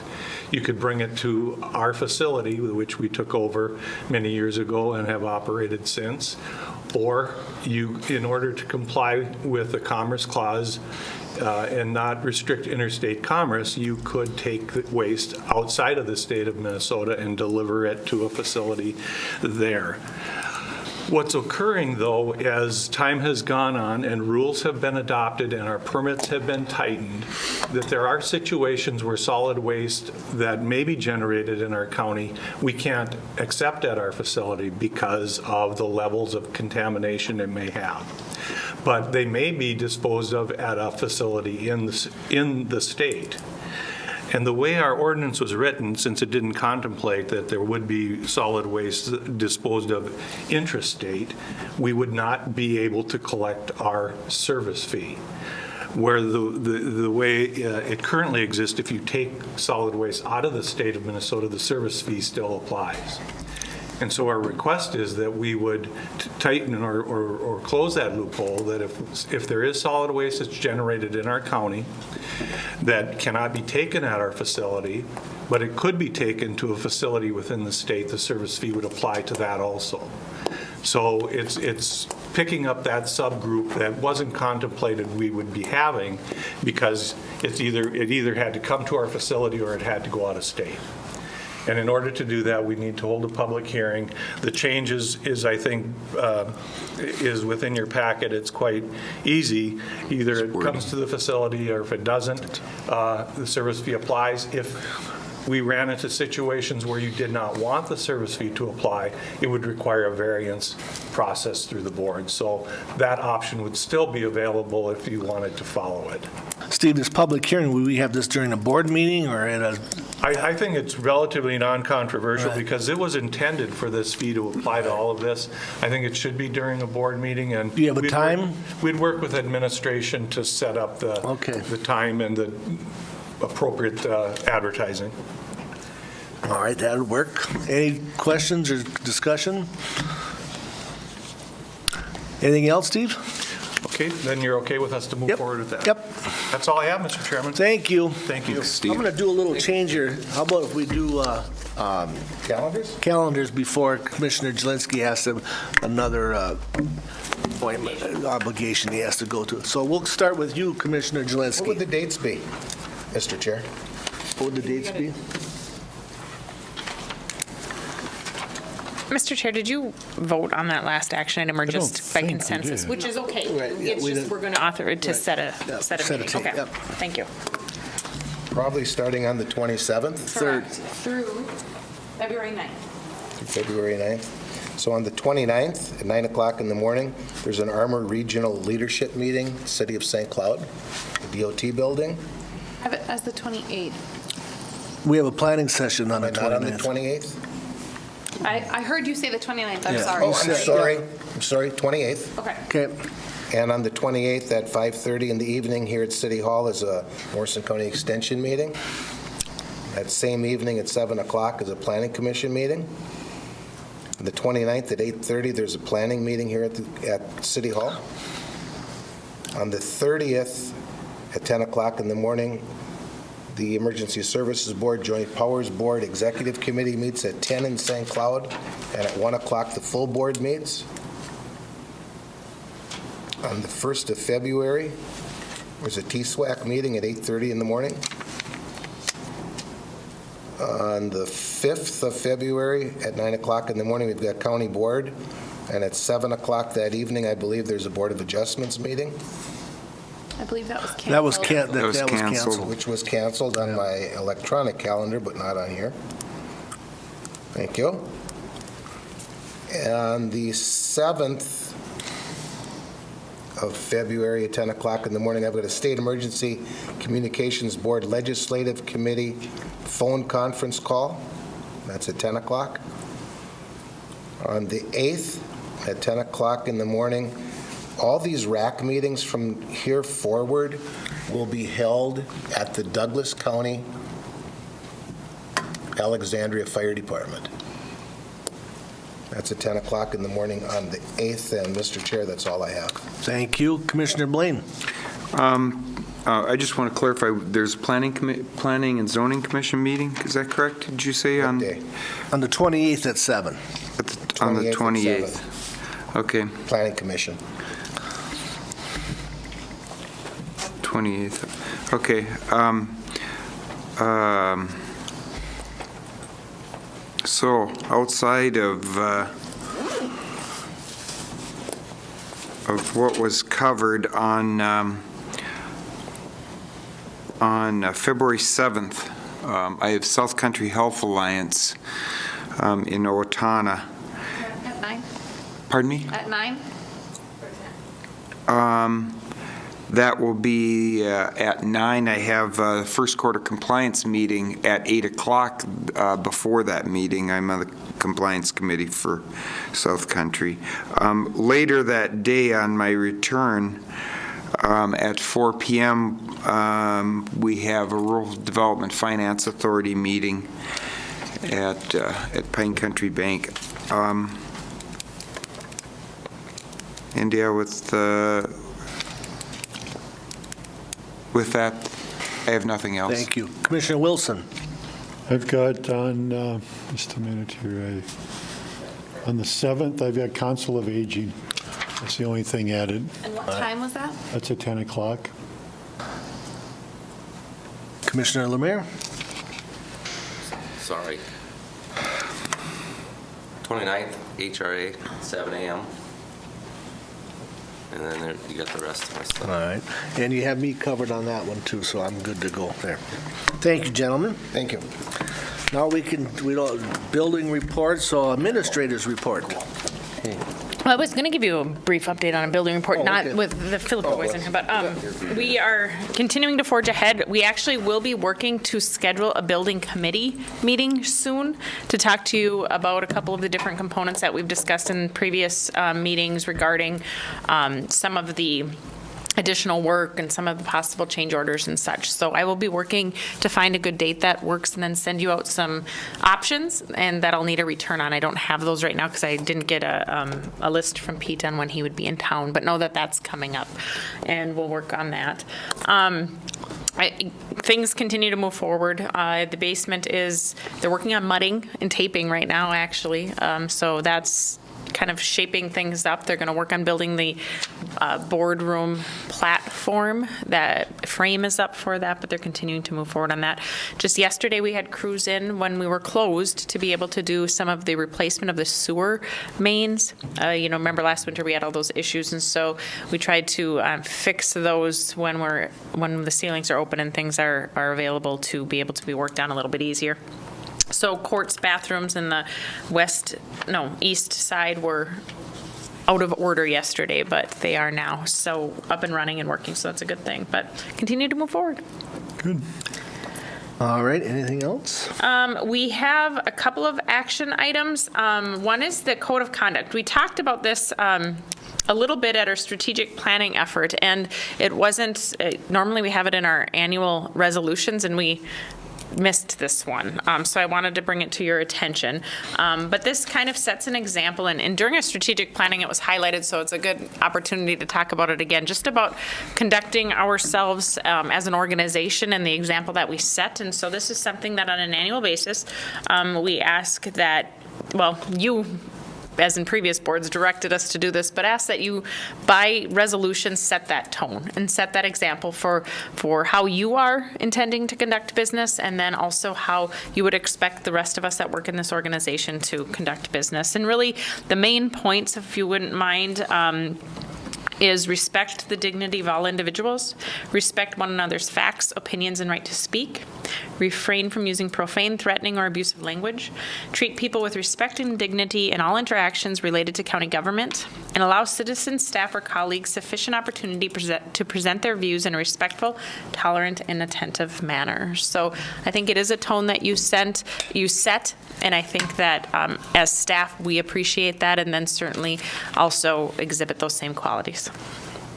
And if I may, this is to sign, where do we have this to sign this? It's upon approval, you each, as elected officials, sign this, and then we keep that on file as a reminder to everybody and yourselves about proper and appropriate So behavior. this would be an action item. Mm-hmm. I would need a motion. So moved, Mr. Chair. A second? Second. Any more discussion? Not those in favor? Aye. Opposed? Motion carried. Okay. Sorry, I'm dealing with a little bit of a staff issue right now. That's not going very well. All right. Then I have Another action item that we'll address, but I want to close the session first to talk about the update for the tentative agreement that we did come to when it comes to the union negotiations. But I wanted to close the session to talk to you a little bit about how we came about with that, and then we'll reconvene, open it up, and then look to address that by formal action. Okay, all right, no, I'm fine. You want to take a 5 or not before that? I'm good. Well, we just need to, we need to close it, and then we'll. I need a motion to close the meeting at 11:40. Got a motion, I need a second. All in favor? Aye. All right, thank you.